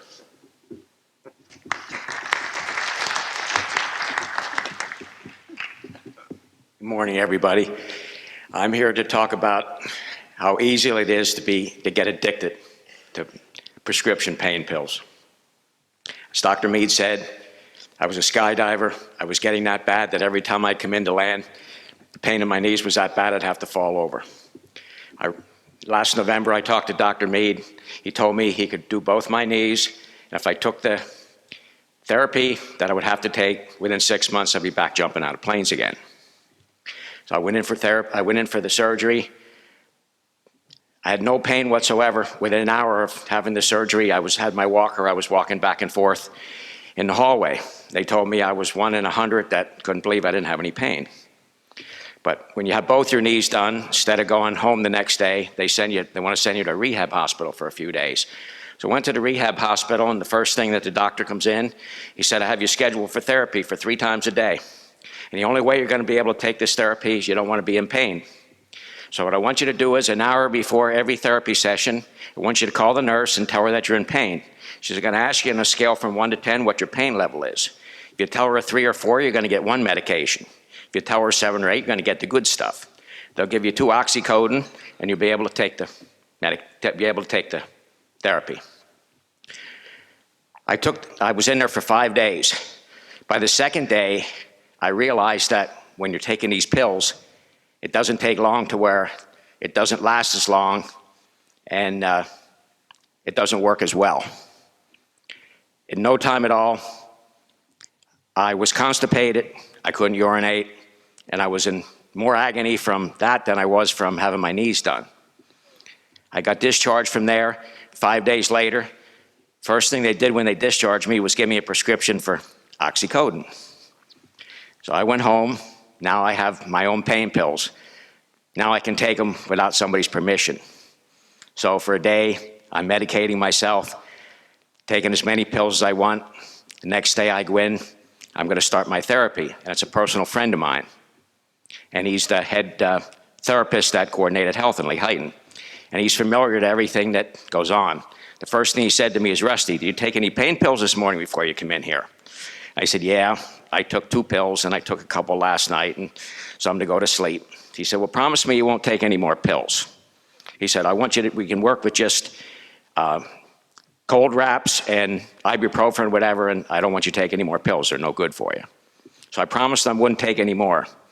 So from that day forward, I didn't take any pills, but I went home that night, fell asleep, woke up about an hour later.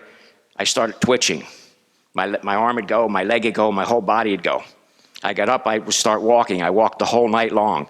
About halfway through the night, my knees hurt me that bad. I'm dead on my feet. Well, I promised I wouldn't take no pills, but I'm going to take one anyway. I took 1 pill, didn't do anything because I was used to 2. So I took the other pill. Now, when I took the other pill, I thought, what is wrong with you? If these pills are here, you know you're going to take them. I flushed them down the sink. I finally got some sleep, went back to bed. I didn't take any more pills. But in 2 days' time after that, I went through what I consider a living hell. I had the shakes. I had the sweats. I was having horrible dreams, and they weren't pleasant dreams, and they were talking about killing people. So I learned real quick what it's like to try to get off of those pills. But I have to say that I haven't taken any pills since then, and within 5.5 months, I was back to jumping out of planes again. Thank you, Dr. Mead.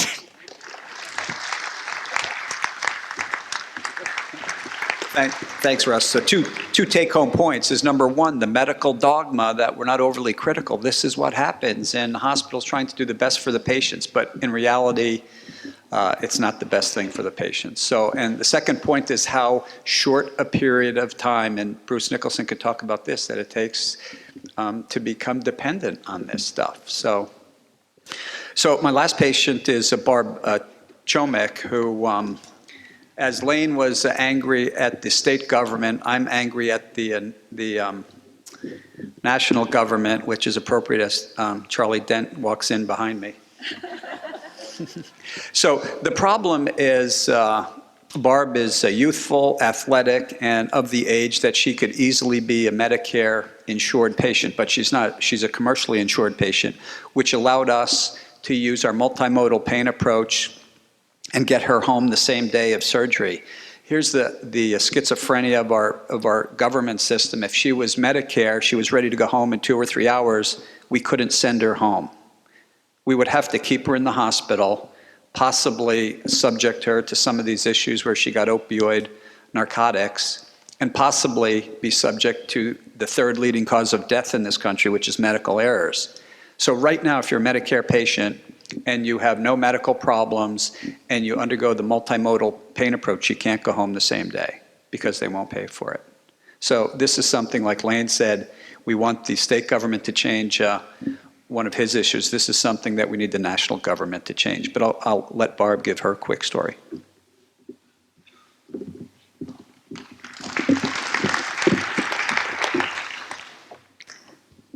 I don't really have anything prepared, but I'll tell you my story. I knew I needed a knee replacement.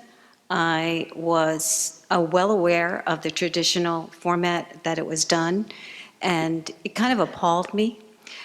And I was refusing to even think of having it done. And then just about a year ago, I went to Dr. Mead's seminar, and Dr. Mead happens to live across the street from me, and he had just moved in about 6 months prior to that.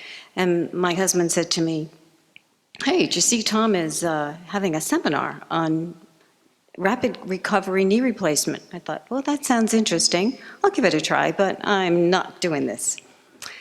And I went and I listened and I thought, I can handle this. I can live with this procedure. This isn't as evasive as I'm familiar with and I've seen relatives have, and I'm going to give this one a shot. And I did, and I followed his directions to a T. And as he said, I am pretty active, and I'm at the gym about 5 times a week, so I started doing knee exercises to try to get myself ready for this. And I followed exactly what he said. I started taking 2 Tylenol 2 days before surgery was to occur. I was determined to be the outpatient, and I was. I qualified. I hit all those 10 points to become an outpatient. And I walked out of surgery 3 hours after I had walked in. And I did walk out, too. They told me to use the crutches, but I kind of, as soon as I got in the car, stopped, put them away. And that night, he happened to stop over to see how I was doing, and I answered the door. I'm not saying I was walking perfectly, but I wasn't on crutches, and I thought, oh, this is not going to go over well. He's going to say something, but he didn't. In fact, he was kind of impressed. The only thing he asked was where my responsible adult was that was supposed to be taking care of me, and I explained he was in the basement. And I never, though I did get a prescription, I was determined I was not using it. I had never been on Oxy previously, but I was very familiar with it and what it can do, and knew enough people that had taken it. And I had not had good experience with even very low dose, milder forms of painkillers, and I knew this was not for me. So I just really took 2 Tylenol, sometimes 2 Tylenol and 1 Advil before I'd go to therapy or during the whole process. And he had warned me, you won't be smiling the way you are 48 hours from now, but I was. Maybe I was fortunate, I don't know. I followed his procedure. I never felt the need to go beyond 2 Tylenol. 2 extra strength, but never beyond that. And I was glad I did. And I'm glad to hear that you had your second one done and had the same experience, because I have to have the second one done. And I've been concerned, like, maybe you just were lucky and it won't be so easy the next time. But I'm very hopeful after listening to you that it will have the same experience. So I really feel very strongly that between the procedure that's being done, that Dr. Mead does, that is a little less invasive than the traditional manner in which replacements are done, and his multimodal pain relief that you start taking prior to build up your resistance, and you continue to take, that it is very possible to go through something like resurfacing of your knee and not need any kind of real painkillers to survive it. And I can honestly say I never was in real pain. I would always classify it as, it's a little discomfort, but not real, what I consider pain, and I've been in knee pain from previous injuries that I've had through sports. This was just discomfort. So that's my story, and I am sold on both the process that Dr. Mead is using, and I would highly encourage other physicians to start adopting it. Thank you. Thanks, Barb. Before I hand the mic over to Bruce Nicholson, you know, I see Joe D'Amico. Joe, could you just come up for a second? So just stand. I think I could hand you this, maybe. It's one of, you could just stand here. Joe's one of our anesthesia professionals, and I saw him yesterday. I just asked him to stop by and give a minute experience. He's not only a champion of our minimal or multimodal pain approach, but he had a family experience out of the area, Joe. I just wanted you to make a comment or two about our program and maybe someone that had a major surgery that perhaps had a traditional approach to pain management. Sure. As Tom says, excuse me, my name is Joe D'Amico, and we provide anesthesia services at Coordinated Health. We also provide anesthesia services with another large orthopedic program called Rothman in the Philadelphia region. And the same approach that Tom has taken, we take elsewhere as well. A family member of mine had her total knee done, and I'm 60 years old, so she's in her late 50s, in the northern part of our, above the tunnel, let's say. And after surgery, she was giving a multimodal dose of narcotics, not only Vicodin, but Percocet. And when she had her procedure done, she had a lot of swelling. Got home, a lot of discomfort, and just started taking those pain medications. And just like the other gentleman upstage had mentioned, wasn't getting relief, so she thought I'd take 2 more, and pretty soon she's starting feeling very comfortable. And within a very short period of time, within about 2 or 3 days, I'm getting a call from my brother saying, you know, my wife is doing this, doing that. And I'm saying, let's get her to the ER because I really think she's starting to go through some withdrawal symptoms. And sure enough, she did. From taking the medications in a short period of time, she not only had withdrawal, but she had some other problems. She had gastritis because she wasn't eating. Taking strong narcotics on an empty stomach can really irritate the belly, that developing gastritis. She started having hallucinations, agitation. It was very difficult. She wasn't even sleeping in bed. She was sleeping in a recliner because she couldn't get her knee straight from the swelling and then the discomfort. And the narcotics was kind of smoothing that out for her. But long story short, it took her about maybe 4 weeks before she finally got herself back to normal. And once you get into that, and that level of addiction, you just can't stop those medications. To do it properly, you have to come down, and you have to come down easy so that your withdrawal is easy. We talked earlier about Narcan.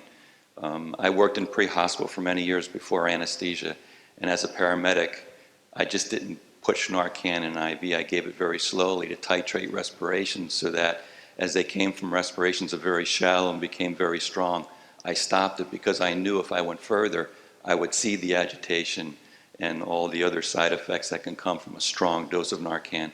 But when you look at the opposite point of view, death versus life, in a pre-hospital setting without having advanced life support systems as you and I, it's better to give that Narcan and let that person die. But long story short, I think in any procedure, whether it's orthopedic, as Dr. Mead said, or even any other type of procedure, it's a multi-team approach. And it's up to you as well as us in healthcare to make sure you're getting that right care. So you need to ask the questions. You need to approach your team, not just the surgeon, but the pre-hospital arrangement as well, anesthesia, the post-op, the physical therapy. And you need to look at that team concept and decide what's the best approach for you, as well as we need to make that decision for you as well, because everyone is different, and the approach of providing anesthesia care is different for each and every one of you. And it's up to us to make sure that we're doing it right for you. But we need your input as well so that we can make sure we're taking care of you in the best approach. Thank you. Joe, thanks. The amazing aspect of this seminar is we put it together. You talk to so many people that just out of the woodwork, like Donna said, you don't realize how ubiquitous this problem is, and it affects so many people. And I'm not sure I heard the statistic right, that 24 million people are in some sort of recovery in our country. I mean, if you do the quick math, that's like 6 or 7% of the US population.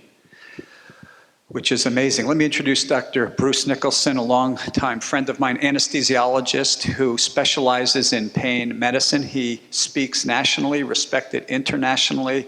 He's a big researcher in this area. He's head of pain management at Lehigh Valley Health Network and is a member of the Medical Marijuana Advisory Board. So I want Bruce to give his thoughts on chronic pain management and the role of medical marijuana, as we read in the paper, is coming to Pennsylvania. Thanks, Tom. I appreciate the opportunity to speak today, and I sort of titled my presentation, The Perfect Storm. Why the perfect storm? I think we can all look in the mirror and we can all say we're all partially responsible for what's going on now in society. When I say that, Tom's already sort of outlined the context of what goes on in the medical community and how we as clinicians over a number of years, whether we're talking about nurses, whether we're talking about physicians, physicians' assistants, everyone within the medical community has come to believe that pain is something that no one should have to live with. Now, I'm a pain specialist. I've been doing this for 25 years. You say, well, wait a minute. If you're a pain specialist, how can you stand here and say this type of thing? Well, I think it's fair to say if I ask anybody to raise your hand in the audience, how many of you have chronic pain? Most of you would probably say, I do. Is it necessary that we treat it all and we eliminate it? Not really. But we've become sort of a society of what I would call entitlement individuals, whether we're talking about clinicians, whether we're talking about patients. And we've talked about some of the statistics. We've talked about the idea that patients aren't really educated on what really it means to have surgery and maybe have some pain, but understand that pain is part of the process, but that doesn't necessarily mean that opioids are the end-all to be-all, that there are ways to treat pain, there are ways that we can manage people's pain over a period of time, and statistically, this is something that's not going to go away. When we talk about the fact that it's not going to go away, if we look at it, pain is pervasive in our society. As I always say, guys like Dr. Meter, my best friend from the standpoint of my referral source. Why is that? You replace somebody's knee, that means they continue to walk. Sooner or later, somebody's going to have back problems. They're going to end up seeing me based on back problems or other related problems. Can we eliminate all pain? Even if you do knee replacements, 20 to 25% of people who have knee replacements are going to continue to have persistent pain. Does that mean that that knee replacement failed? Absolutely not. That means that our nervous system is not functioning normally. And because of that, there are issues that need to be addressed. As I mentioned, I've been doing this for 25 years. When I started doing pain management and when I was in my fellowship, the primary way that individuals were treated were a multimodal approach. It was not opioids. We had a couple of different medications, but it was cognitive behavioral therapy. It was physical therapy. It was rehab. If we look at what's conspired over a number of years, we've actually eliminated the most effective ways of treating pain by asking people to engage themselves and engage their brain and to become part of the process of managing. What we've heard today is an education process really up front, which is novel, but yet if we look at the statistics, probably the best way to manage people's pain is expectantly, not on the other end by giving them a bottle of pills and saying, oh, go home and take these every 2 to 4 hours or before you come into physical therapy because, oh, by the way, you're not supposed to have any pain. Not necessarily so. So therefore, when we look at this, these statistics are kind of alarming. 100 million Americans will have pain. A significant number of those individuals will come into my office and come into their primary care office and say, doctor, what are you going to do for me? How are you going to treat my pain? And by fiat, it ends up being that that pain is treated with opioids. You've heard some pretty alarming statistics. We consume over 80% of all the opioids produced in the world here in the United States. Over 80% of them are consumed here in the United States. These statistics are alarming when we look at it. We have the lowest, the smallest number of multimodal, multidisciplinary approaches to treating pain in the world. All the best cutting edge data all comes out of Europe, comes out of other countries that really understand this problem. Can we eliminate the problem that we're talking about today? Probably not, but we certainly can impact upon it. by looking at the different types of medications we use and how we manage patients in a multimodal approach. Dr. Mead talked about drugs that we call sort of adjuvant therapies that traditionally are not considered to be drugs for the treatment of pain, things like gabapentin or Neurontin, Lyrica, drugs that we normally would say, well, gosh, those don't treat pain directly, they don't, but indirectly they do. We talked about how you can give somebody a long-acting local anesthetic. When someone has an incision for a surgical procedure, after that surgery is completed, does that tissue heal immediately? Does that nidus or that impetus for ongoing activation of the central nervous system subside in a matter of 2 hours, 4 hours, or even 2 days? No, it doesn't. So treating pain is a process that occurs over several days period of time. What's interesting is in acute surgical situations, a certain percentage of those patients, even though we do a good job of managing them, are going to go on to have persistent pain. Why is that? Well, we can't really predict at this point in time, but we know there are some genetic predispositions. Just like there are genetic predispositions, talking about individuals who may take one drug and end up being dependent on it for the rest of their life or having those type of tendencies.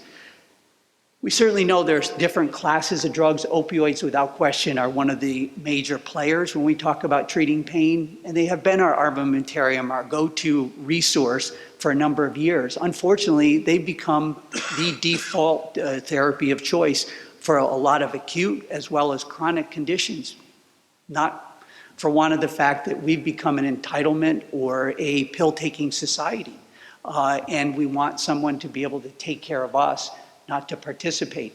What I think a multimodal approach that you've heard about here today does is that takes it back a step and it brings it forward in a sense. It takes it back a step because now you as the individual have to participate.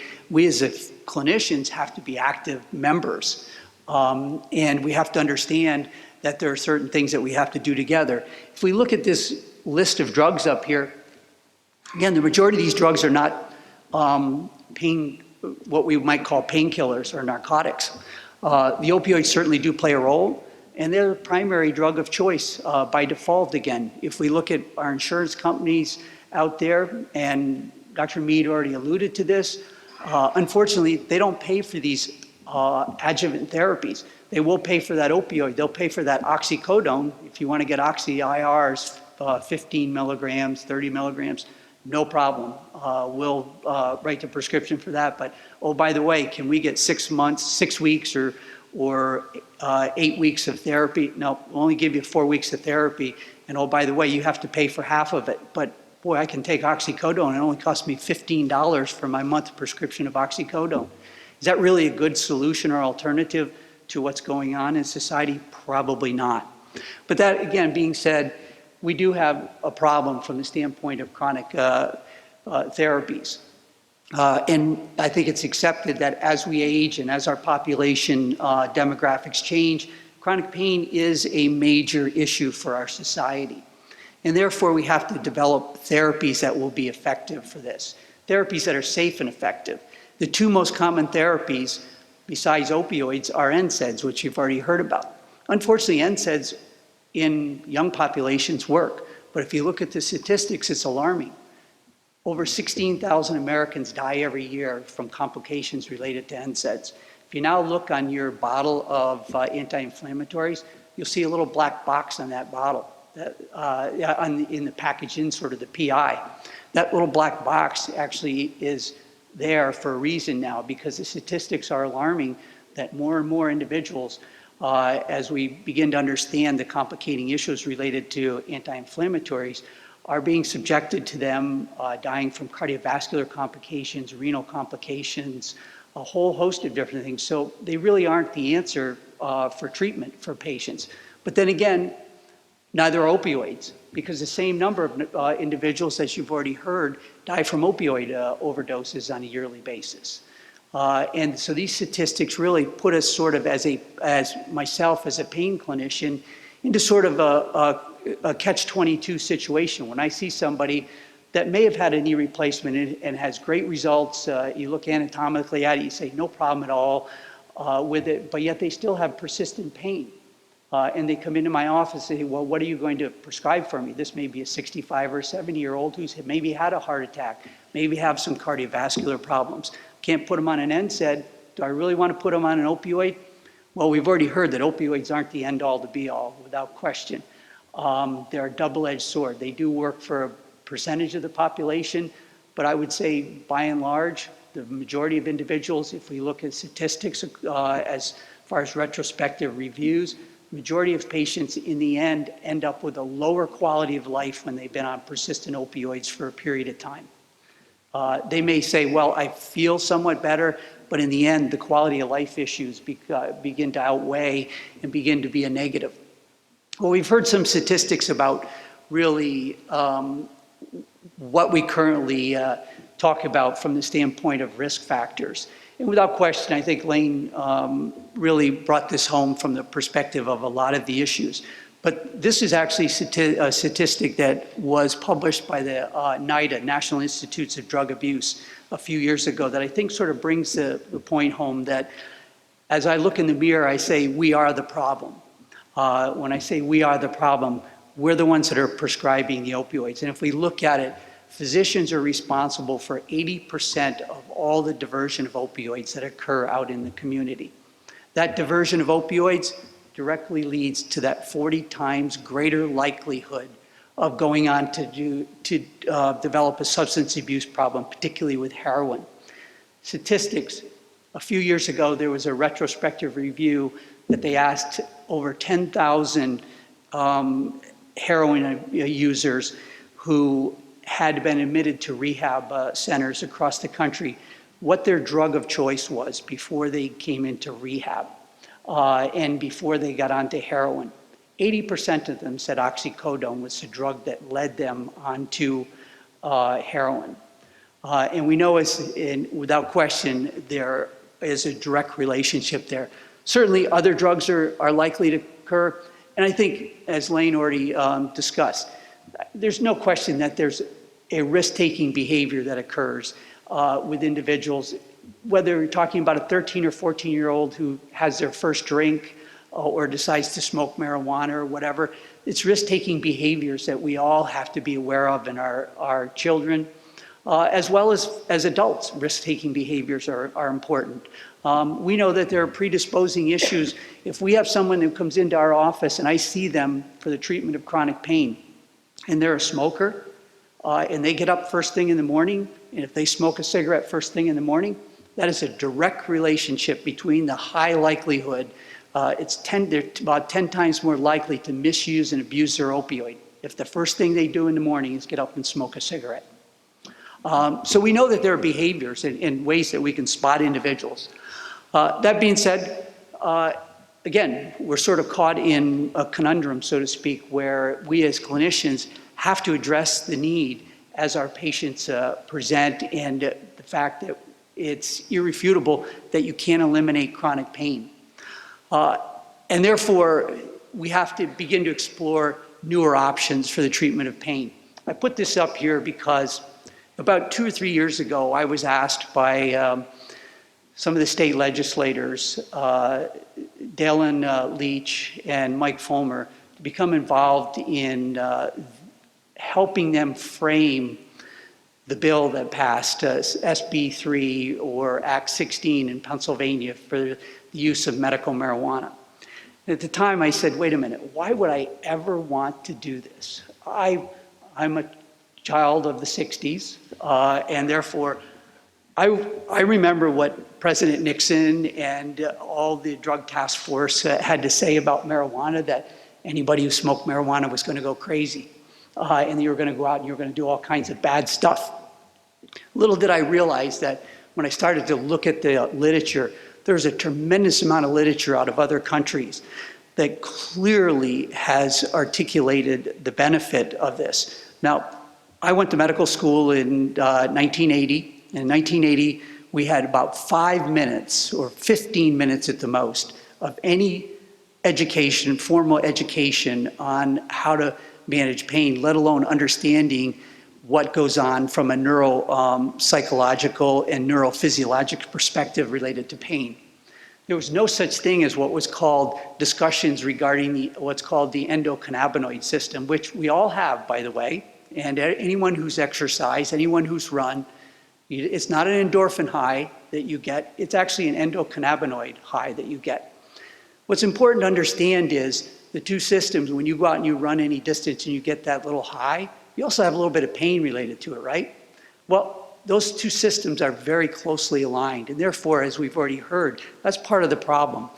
Trying to treat pain in individuals with, that have chronic pain or as well as acute pain, you sort of walk a very fine line from the perspective of pain and pleasure. But it's clear that this particular system in our body plays a major role in the central nervous system, peripheral nervous system, as well as the whole body and how we manage pain from an intrinsic neurophysiologic perspective. And we have certain receptors, what are called CB or cannabidiol type 1 and 2 receptors, that we all, whenever we have any type of activity, whether it's pleasurable or whether it's painful, activates this system. This system modulates a significant amount of what goes on.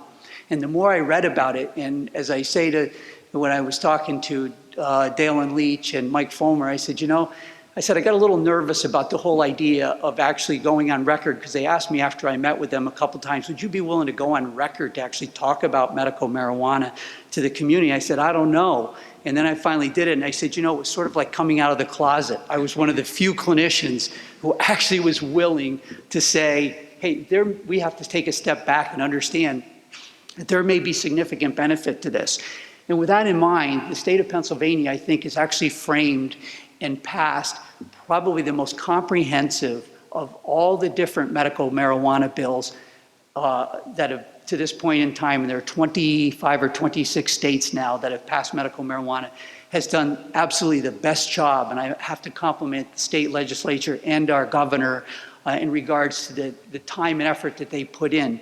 But if we look at this, there are a number of different conditions, if we look and you research, that have been shown to have significant positive responses when we talk about using medical marijuana.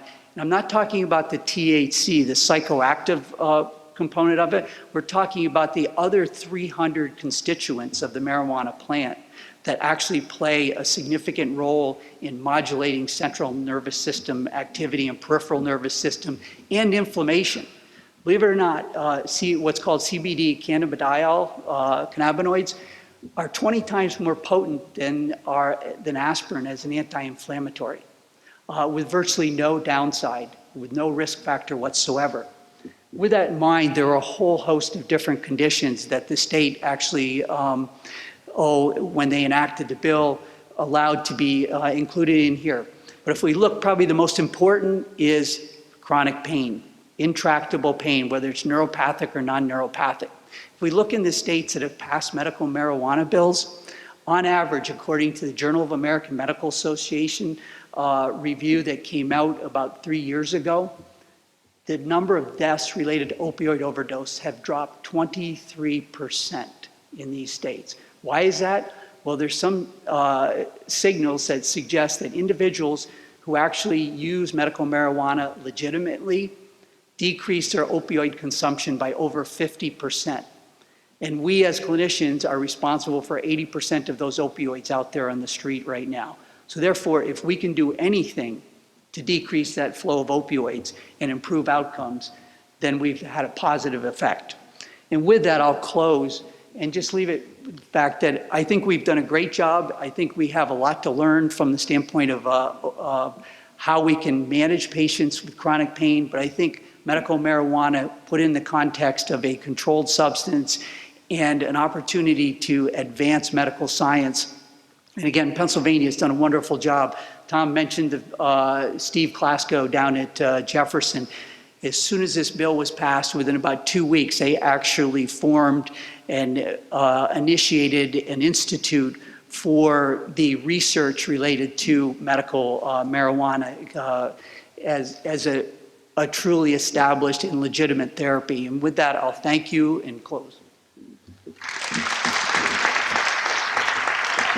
Thanks, Bruce. in medicine, it takes so many years to change dogma, so I hope it doesn't take forever to change this once we see the science.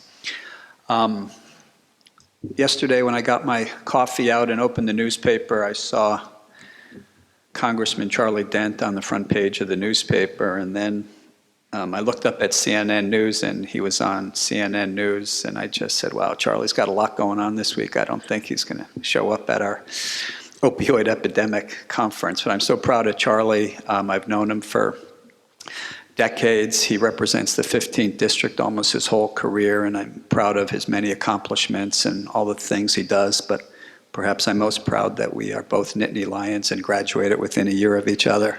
So with that, I'm going to introduce Charlie Dent and talk about the war on opioids in Washington.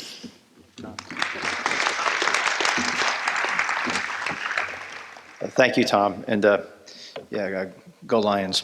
A few things. I think I did one interview too many this week, actually. My staff says only generated 500 calls to the office yesterday. I'm pleased to tell you only 10% of them were from the district. I found out I have some folks who don't like me in the state of Texas, though, this week. But that's okay.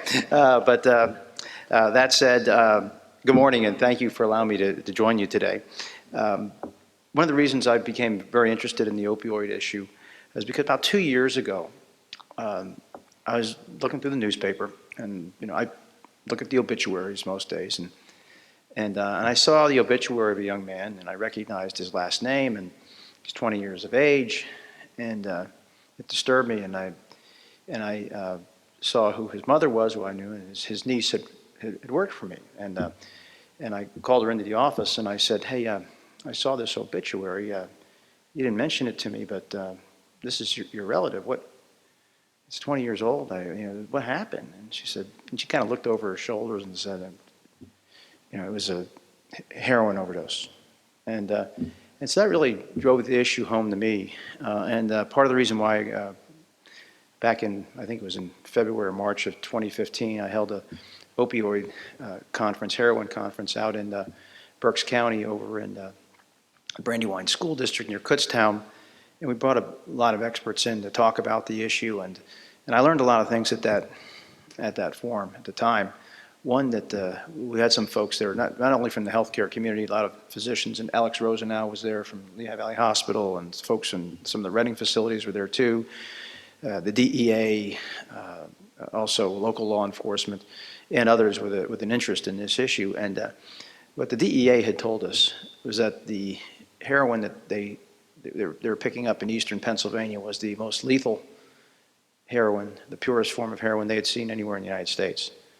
So that was alarming to me. Of course, we had so many incidents, particularly in many of our rural communities at that time. Berks County was particularly hit. So that's what helped spark my interest in this. And I'm pleased to tell you that the Congress and others around the country have taken note too. And this obviously is not an issue that's affected our community, but just about every community in this country. So this morning I'd like to give you a little bit of perspective on the heroin and opioid crisis from the congressional perspective and how we're working to solve this problem.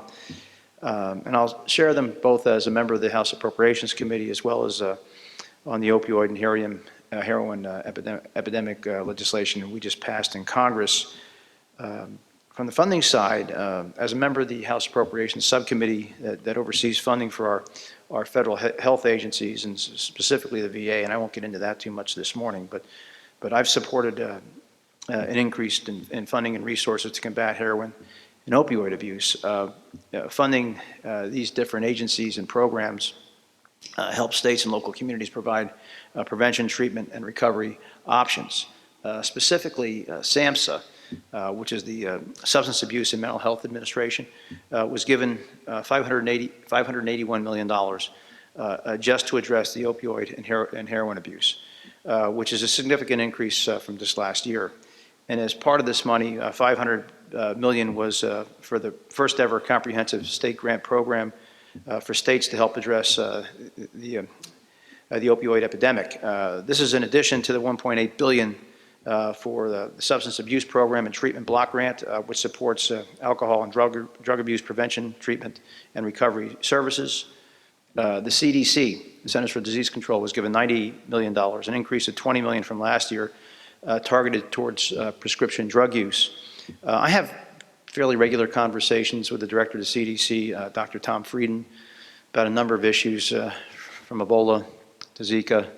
And usually that's what we're talking about, the latest disease and how we're going to manage it and how much money he needs to do what he's got to do. And so we have lengthy conversations. But I brought up about a year or so ago when he was in my office, we were chatting about, I brought up the opioid issue and the heroin problem. And he said, and this is before I think he issued his guidance to the medical community. But he was telling me then, boy, these things are overprescribed. These opioids.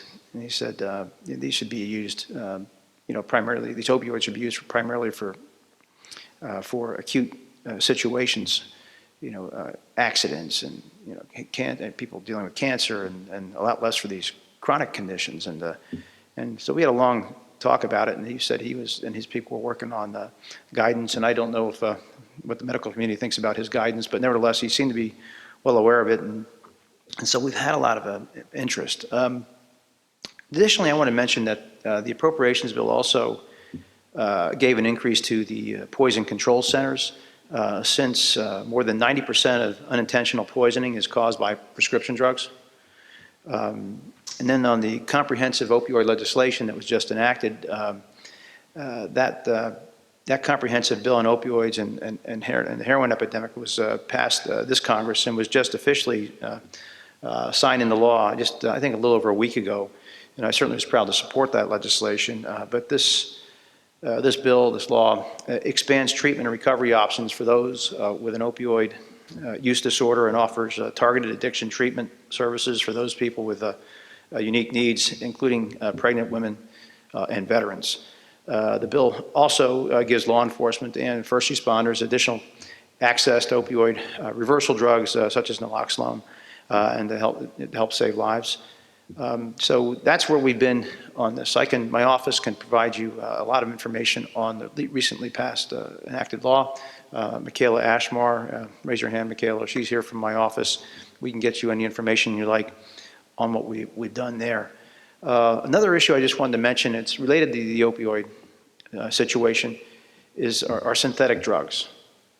That's a related topic because obviously heroin overdoses seem to be the leading cause of death, on drug users these days. But right up there, though, and a growing problem is the issue of synthetic drugs, which we've seen a lot of over the last few years. And in 2012, I championed the legislation in the House to ban harmful chemicals used to make synthetic drugs. And now that the drug manufacturers have changed their formulas, I've introduced new legislation in this Congress to ban additional chemicals, as well as give the Department of Justice more flexibility in combating these drugs. We're trying to do is amend the Federal Analogs Act, making it easier for prosecutors to go after manufacturers, distributors, and sellers, not the users. We're not in any way going after a user of these synthetic drugs. And we've had some awful situations in this community with these synthetic drugs over the years. I guess when we first did this about 4 or 5 years ago, I think it was in 2011, I only learned about this issue when a woman from Coopersburg came up and was telling me about her son being hooked on synthetic marijuana at the time. And I didn't know it was, I'd never even heard of it. And it was legal, and I couldn't, this kid was doing all kinds of things that were crazy and nearly killed him. And told him that's what piqued my interest there. And so I just wanted to share with you that story about the synthetic drugs. I work very closely with Senators Rob Portman from Ohio and Grassley from Iowa and Schumer from New York, and that's when we passed the original law in 2012. And we stopped it for a while. We really did, but it has resurfaced in the last year and a half. We've seen a lot more synthetic drugs. Actually, it's only been about a year, but these folks, largely in Europe, have already reformulated this stuff, and it's coming in mostly through Europe. So that's another issue that I've been spending a lot of time on. I didn't anticipate to speak about medical marijuana today. One thing I will say about that, not here to argue for or against it, but one thing we have seen, though, at the VA, I oversee the funding for the VA. I'm chairman of the subcommittee that deals with all VA funding. And one issue, of course, we're dealing with is PTSD, and we are concerned about the number of veterans who have PTSD and have serious marijuana issues. There is a concern that we're seeing there. So I just wanted to share that with you. And again, I'll conclude my remarks now because you're going to hear from my colleagues at the state level, and I think Martha too, from Senator Toomey's office. But I want to thank you all for allowing me to participate today, and appreciate Tom putting this whole forum together. Thank you very much.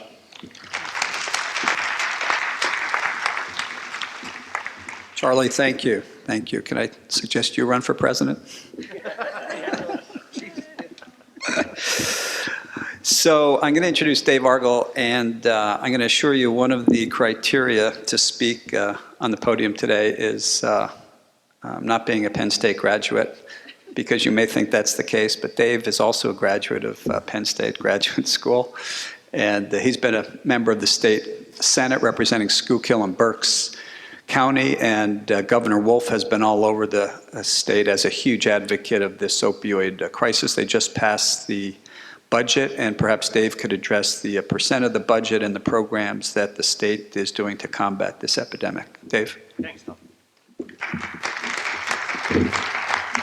Thanks, Tom, for the invitation, and thanks for all of you. As several of the previous speakers have noticed, we all could have been doing something else on a Saturday morning, but we're here because this is important. It's damn important. I think growing up, when I was learning about heroin, I always heard about New York or Philadelphia or Pittsburgh or maybe Allentown or Reading. We didn't consider it to be a Tamaqua problem, or think about the little towns that I drove down through today, South Tamaqua, Snyder's, Lake Hotto, but it's a problem. And I've learned it the hard way because and I was doing some rough math here. This section here, right here, it's about the same size as the average graduating class from Tamaqua High. Now, my wife and I graduated from Tamaqua. My dad, my grandfather, my kids just within the last 10 years. 3 of their teammates have had serious opiate issues. The one that I knew best as the Cub Scout leader 20 years ago for Lake Hotto. Now, at Lake Hotto, growing up, I would have thought we spent a lot of time with Cub Scouts learning about stay away from raccoons because you may get rabies. We probably have more raccoons at Lake Hotto than people. We didn't spend a lot of time on opiates and heroin, and I wish we would have, because one of my favorite Cub Scouts, one of my son's best friends, this kid with an amazing, he had more athletic ability in his leg than I have in my whole body. The things he could do with a soccer ball were just amazing. And he ended up in prison because of heroin. And I wish instead of maybe taking them back behind your house on the lake ice fishing, maybe we should have taken them to the Schuylkill County Prison to talk about drug abuse. The mothers that day were worried about me taking them on the lake. I can only imagine what the mothers of my Cub Scouts would have done if I would have taken them to the prison. But we really didn't understand how important this issue has become. Turns out that the boy who ended up in prison was the lucky one, because 2 of their other teammates from the soccer team and the tennis team at Tamaqua High from the class of 07, 08, 09 will have no future at all. They're gone. They've passed. One, according to his parents, when I spoke to them, a direct result of a sports injury that turned into an addiction, which turned into drug abuse.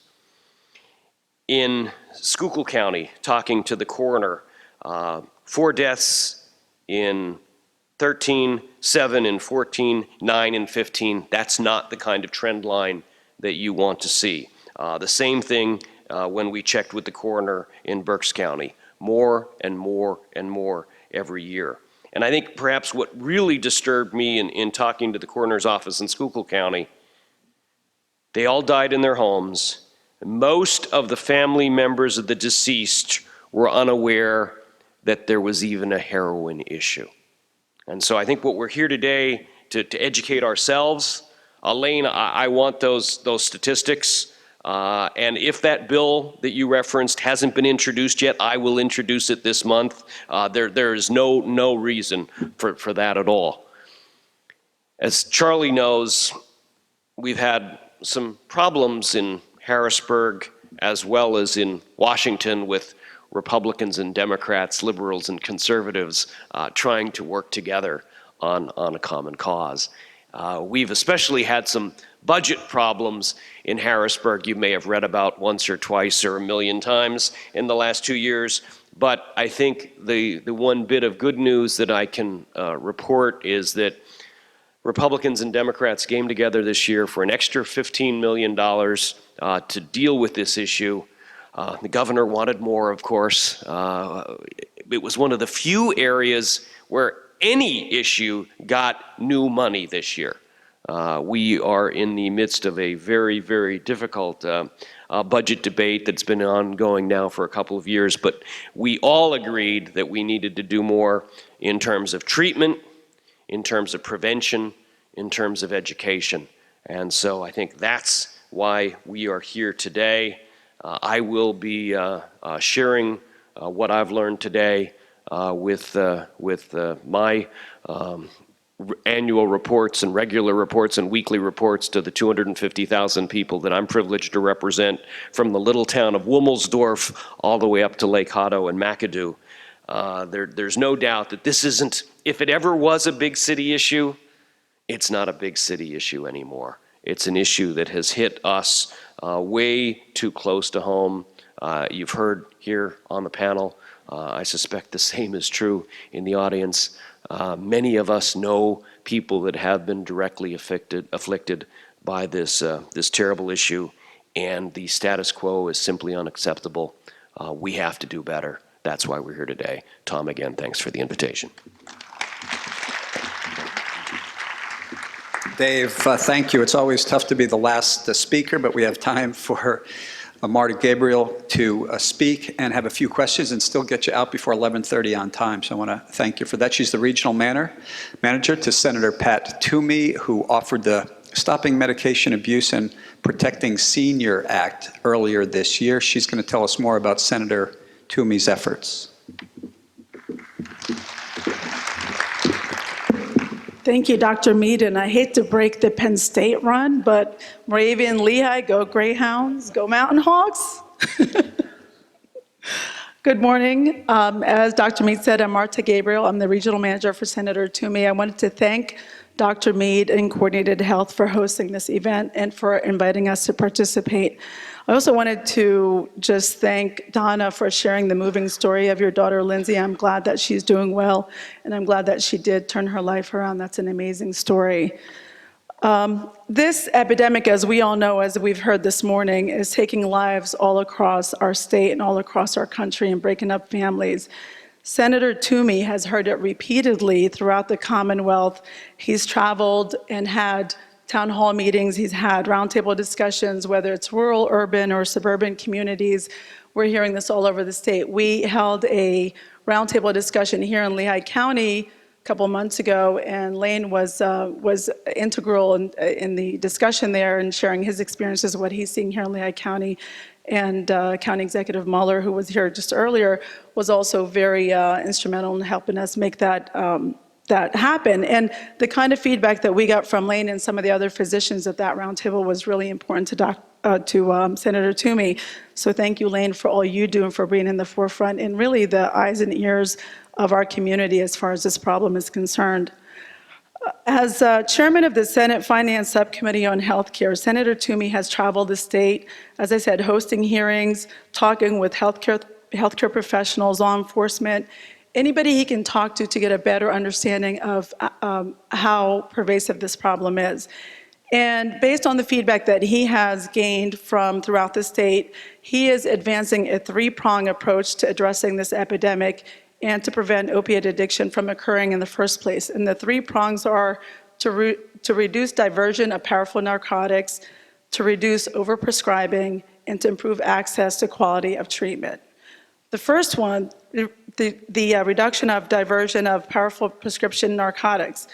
The General Accounting Office has said that Medicare spends $170 million in doctor shopping alone.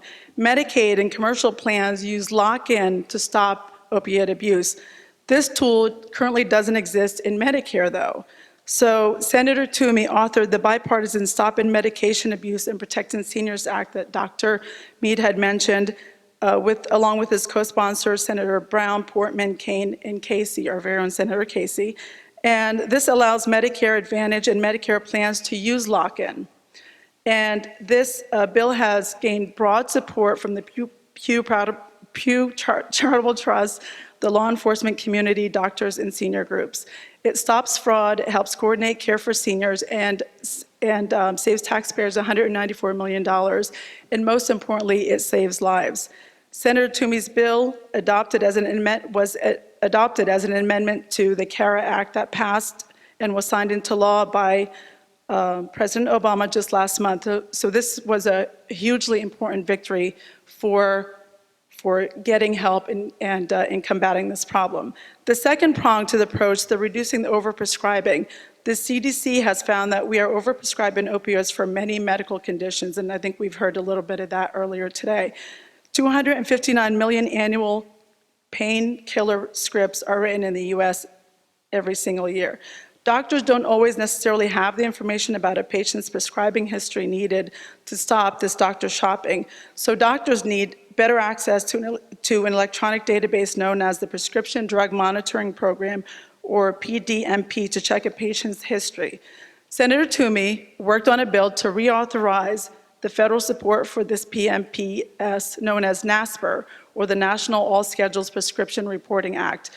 This act was authored by Senator Shaheen, and it provides assistance to states to improve their PDMPs, and again, another way to combat the problem. PDMPs are a tool to help doctors and pharmacists to stop addiction and reduce overprescribing of narcotics. Finally, the third prong is to improve access to quality of treatment. This establishes a program for evidence-based treatment programs that help connect individuals battling addiction with services. It expands access to naloxone, or Narcan, which Congressman Dent mentioned earlier. It helps law enforcement set up heroin task forces to bring together community resources, and it increases opiate drug disposal sites. Lastly, I wanted to touch on another issue, which is fentanyl, and Congressman Dent touched on that briefly as well. And part of the problem that we're having is fentanyl. Fentanyl deaths are on the rise in Pennsylvania. Between 2014 and 2015, fentanyl-related deaths in Pennsylvania have more than doubled, more than 800 annually. Fentanyl is a synthetic opioid, and it's about 50 times more powerful than heroin. It poses a risk to our police officers as well because it can be absorbed through the skin. And 100% of the fentanyl and precursor chemicals are coming from China. So as far as what can be done on fentanyl, the State Department has said there are regulatorily loopholes in China's controlled substance abuse law. Senator Toomey has written to Secretary of State Kerry regarding this problem, and the department responded and agreed to raise the issue with the Chinese. Senator Toomey also authored legislation that will add pressure on the Chinese to act to crack down on exporting illicit substances in pill presses. And then this legislation would toughen consequences for foreign partners that don't live up to the US drug law and international agreements. So on behalf of Senator Toomey, I would like to again thank Dr. Mead, Coordinated Health, the people who spoke here who are so integrally involved in this problem, and the gentlemen here who shared their stories. Thank you for opening up to us and sharing your personal experiences with us. It makes a big difference. I think that working together, it is our hope, Senator Toomey's hope, that we can reduce the number of precious lives that are lost through opiate addiction in our region, and our state, and our nation. Thank you.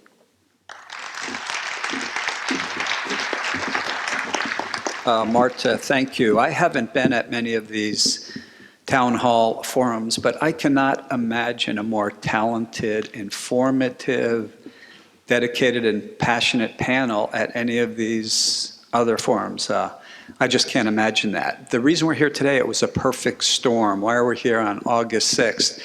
It just so happened to be the Saturday that this whole panel was not on vacation or somewhere and would volunteer their time this morning. I don't think there's a Saturday in the whole year, summer or not, that this could have happened. I can't imagine a better, more informative panel. I can't thank everybody enough. It's phenomenal. We have, a few minutes for burning questions. If anybody has some, be happy to answer them. Yes? Hi, thank you. Well, Donna did a really good job talking about what the parents have gone through emotionally, financially. It's been an incredible strain on us as well. For those who have no insurance or medical assistance, there's help out there.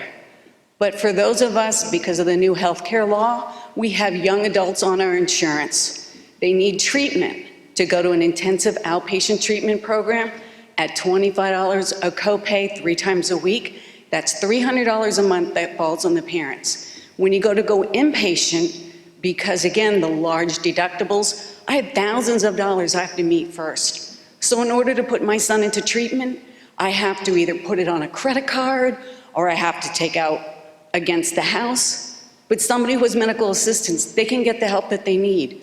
But if you work, you have private insurance, you can't get in. You can't afford to get the help. Now, right now, my son has been clean for 8 months. But at one point, it was $1,000 a month for him to get the help that he needs. And I don't know. I've asked so many people. We tried to apply for medical assistance. They lost the application. We tried again, and he got food stamps. Right now, he's in sober living. It's $175 a week. And if you add into outpatient intensive treatment, that's another $300. That's $1,000 a month that falls on the parents. I don't have an extra $1,000 a month. I don't have an extra $300 a month. It's extremely expensive. And we parents, we need help.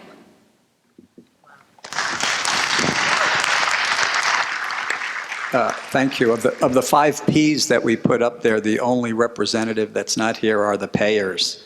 And I did invite them, so they would be the best ones to answer that, but I don't know if anybody else has a comment on the panel. Anyway, thank you for sharing that. Questions?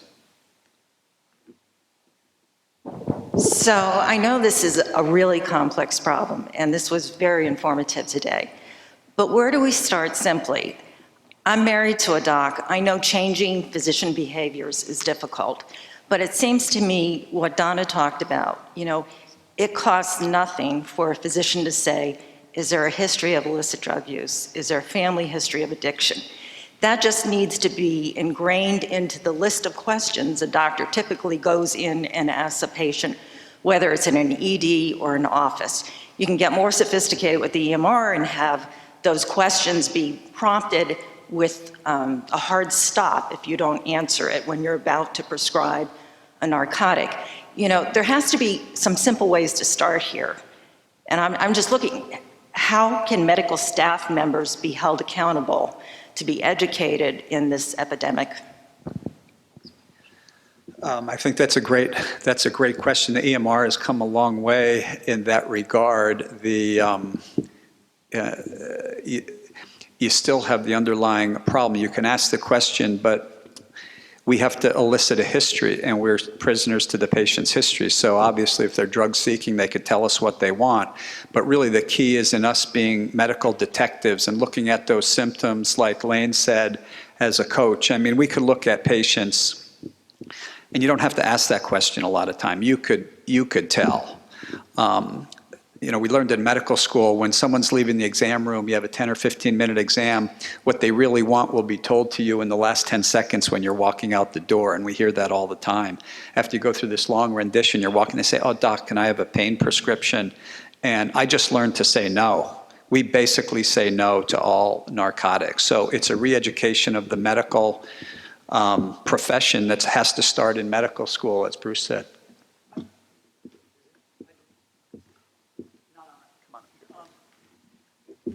It really does come down to education, no question about it. As you say, Tom and I probably were in medical school around the same time. And from the late 70s to the 80s to the 90s to currently, there's still very little emphasis placed on how to evaluate patients with pain, let alone how to evaluate individuals with potential addictive related behaviors. So it's about education. And we're beginning to do that, but I think we have to take it nationally. There has to be a mandate on a national level. And I would say that the CDC guidelines are a beginning. I have a lot of my colleagues, when I say I embrace the CD guidelines, say to me, wait a minute, you're a pain specialist. How can you embrace guidelines that actually promulgate limits on the amount of opioids? Well, it's based on common sense. It's based on understanding the literature and the fact that there are risks involved. And therefore, we've begun to move there, but we have a long ways to go. And there needs to be mandates from a federal level on medical schools, residency programs, to educate clinicians on the risks and the benefits, not just the benefits or the fact that, oh, I can prescribe, I can put a pen to a pad, or I can now click and I can make a prescription out for an opioid. You have to understand what the downside of that is. And if I talk to most clinicians, they don't understand that. So therefore, it has to be more comprehensive than we've even begun to think about. Great. Yes, up front.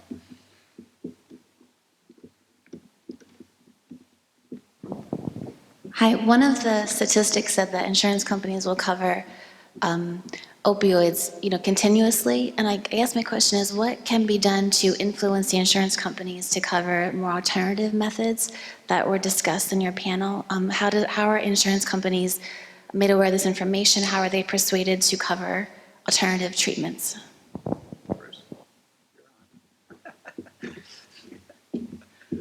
It's a good thing that Charlie's here today. I'm going to bring this back to a mandate. Really, if you look at it, as I already alluded to, when I was in training for my pain medicine fellowship in 1989, the majority of programs across the country are multidisciplinary. If you look at all the different industrialized countries and advanced healthcare programs around the world, they all have a comprehensive, multimodal, multidisciplinary approach that includes cognitive behavioral, rehab, reinforcement, participation of patients. We have done the exact opposite in this country. We've moved to a pill-taking approach where I can write a prescription, as I mentioned, for oxy-IRs, 15 and 30 milligrams, 5 times a day for patients. But if I try to get cognitive behavioral therapy paid for by insurance companies, or if I try to get rehab, physical rehab programs more than 4 weeks, patients have to pay $50 to go to see a physical therapist now for their copays. They can't afford that. They say, well, I'll just take a drug and I'll sit at home. So we have to really get a buy-in on a national level and mandates that say that we need to be more effective and more aggressive about managing patients with chronic conditions that could potentially lead to opioid-related problems. Thank you. And I guess my question is who's responsible to do that with the insurance companies? Is that the government, like people? Who's responsible? Who are the insurance companies accountable to? Well, at the end of the day, the state and federal governments have a lot of say as to what would be a mandated coverage. Obviously, it's a difficult issue for us. To mandate coverages. The more mandates we provide, arguably, the more likely it is we could see an upward pressure on prices for insurance. So that's really the trick for us at the state level. We, at the federal level, have always had a lot of say with respect to the self-insureds.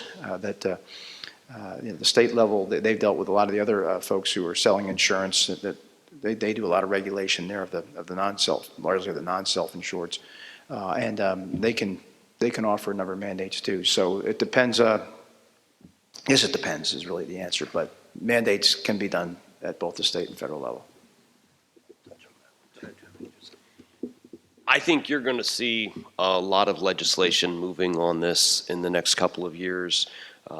Gene Yaw is the senator from Williamsport, again, not exactly a big town, chairs the Center for Rural Pennsylvania.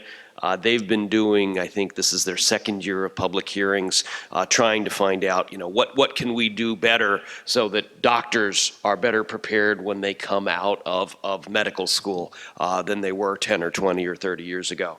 The question about, how do people pay, that maybe, the rich folks don't have a problem with finding the way to pay, and folks that are receiving government benefits perhaps don't have a difficulty. What about the people in the middle? I know that obviously the governor came to us with a proposal. We gave him the $15 million. Now I need to go back and say, okay, is that going to help people at all parts of the income spectrum, or is that concentrated? I don't remember the answer, but now I'm better prepared as a result of what I learned today to ask some more, I think, aggressive questioning. The House has just begun. Usually the Republican Policy Committee does its thing and the Democratic Policy does its thing. First time I ever remember, they're holding joint hearings on this issue, because we're hearing from our constituents, as I had indicated earlier, that the status quo is simply not acceptable. And I think at least a piece of the puzzle is going to be,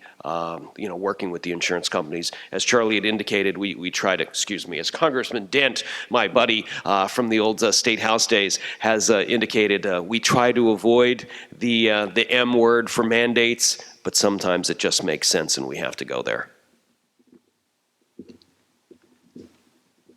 Great. Last question or comment, as I held the panel long enough and I want to be able to release them on time. Go ahead. I just wanted to say that Governor Wolf, and with him doing the Centers of Excellence, it is for opioid addiction, but it says it's for Medicaid. It says nothing about private insurance. It specifically states Medicaid. I just realized when I gave you my response on the mandates, I really gave you a pre-Obamacare answer. Now that we have the healthcare law, obviously the federal government has a lot more say as to, what coverages are going to be provided within those exchanges, what will be mandated coverages. But, prior to the healthcare law or Obamacare, we the feds are at the self-insured level. Those tended to be the larger companies, the Air Products, PPLs, major governmental entities that, design their own insurance products. And then the state pretty much regulated everybody else. Great. I want to thank Coordinated Health for supporting this, Parkland High School for hosting this, the audience for being here and contributing. Thank you. Enjoy the day and the rest of the summer.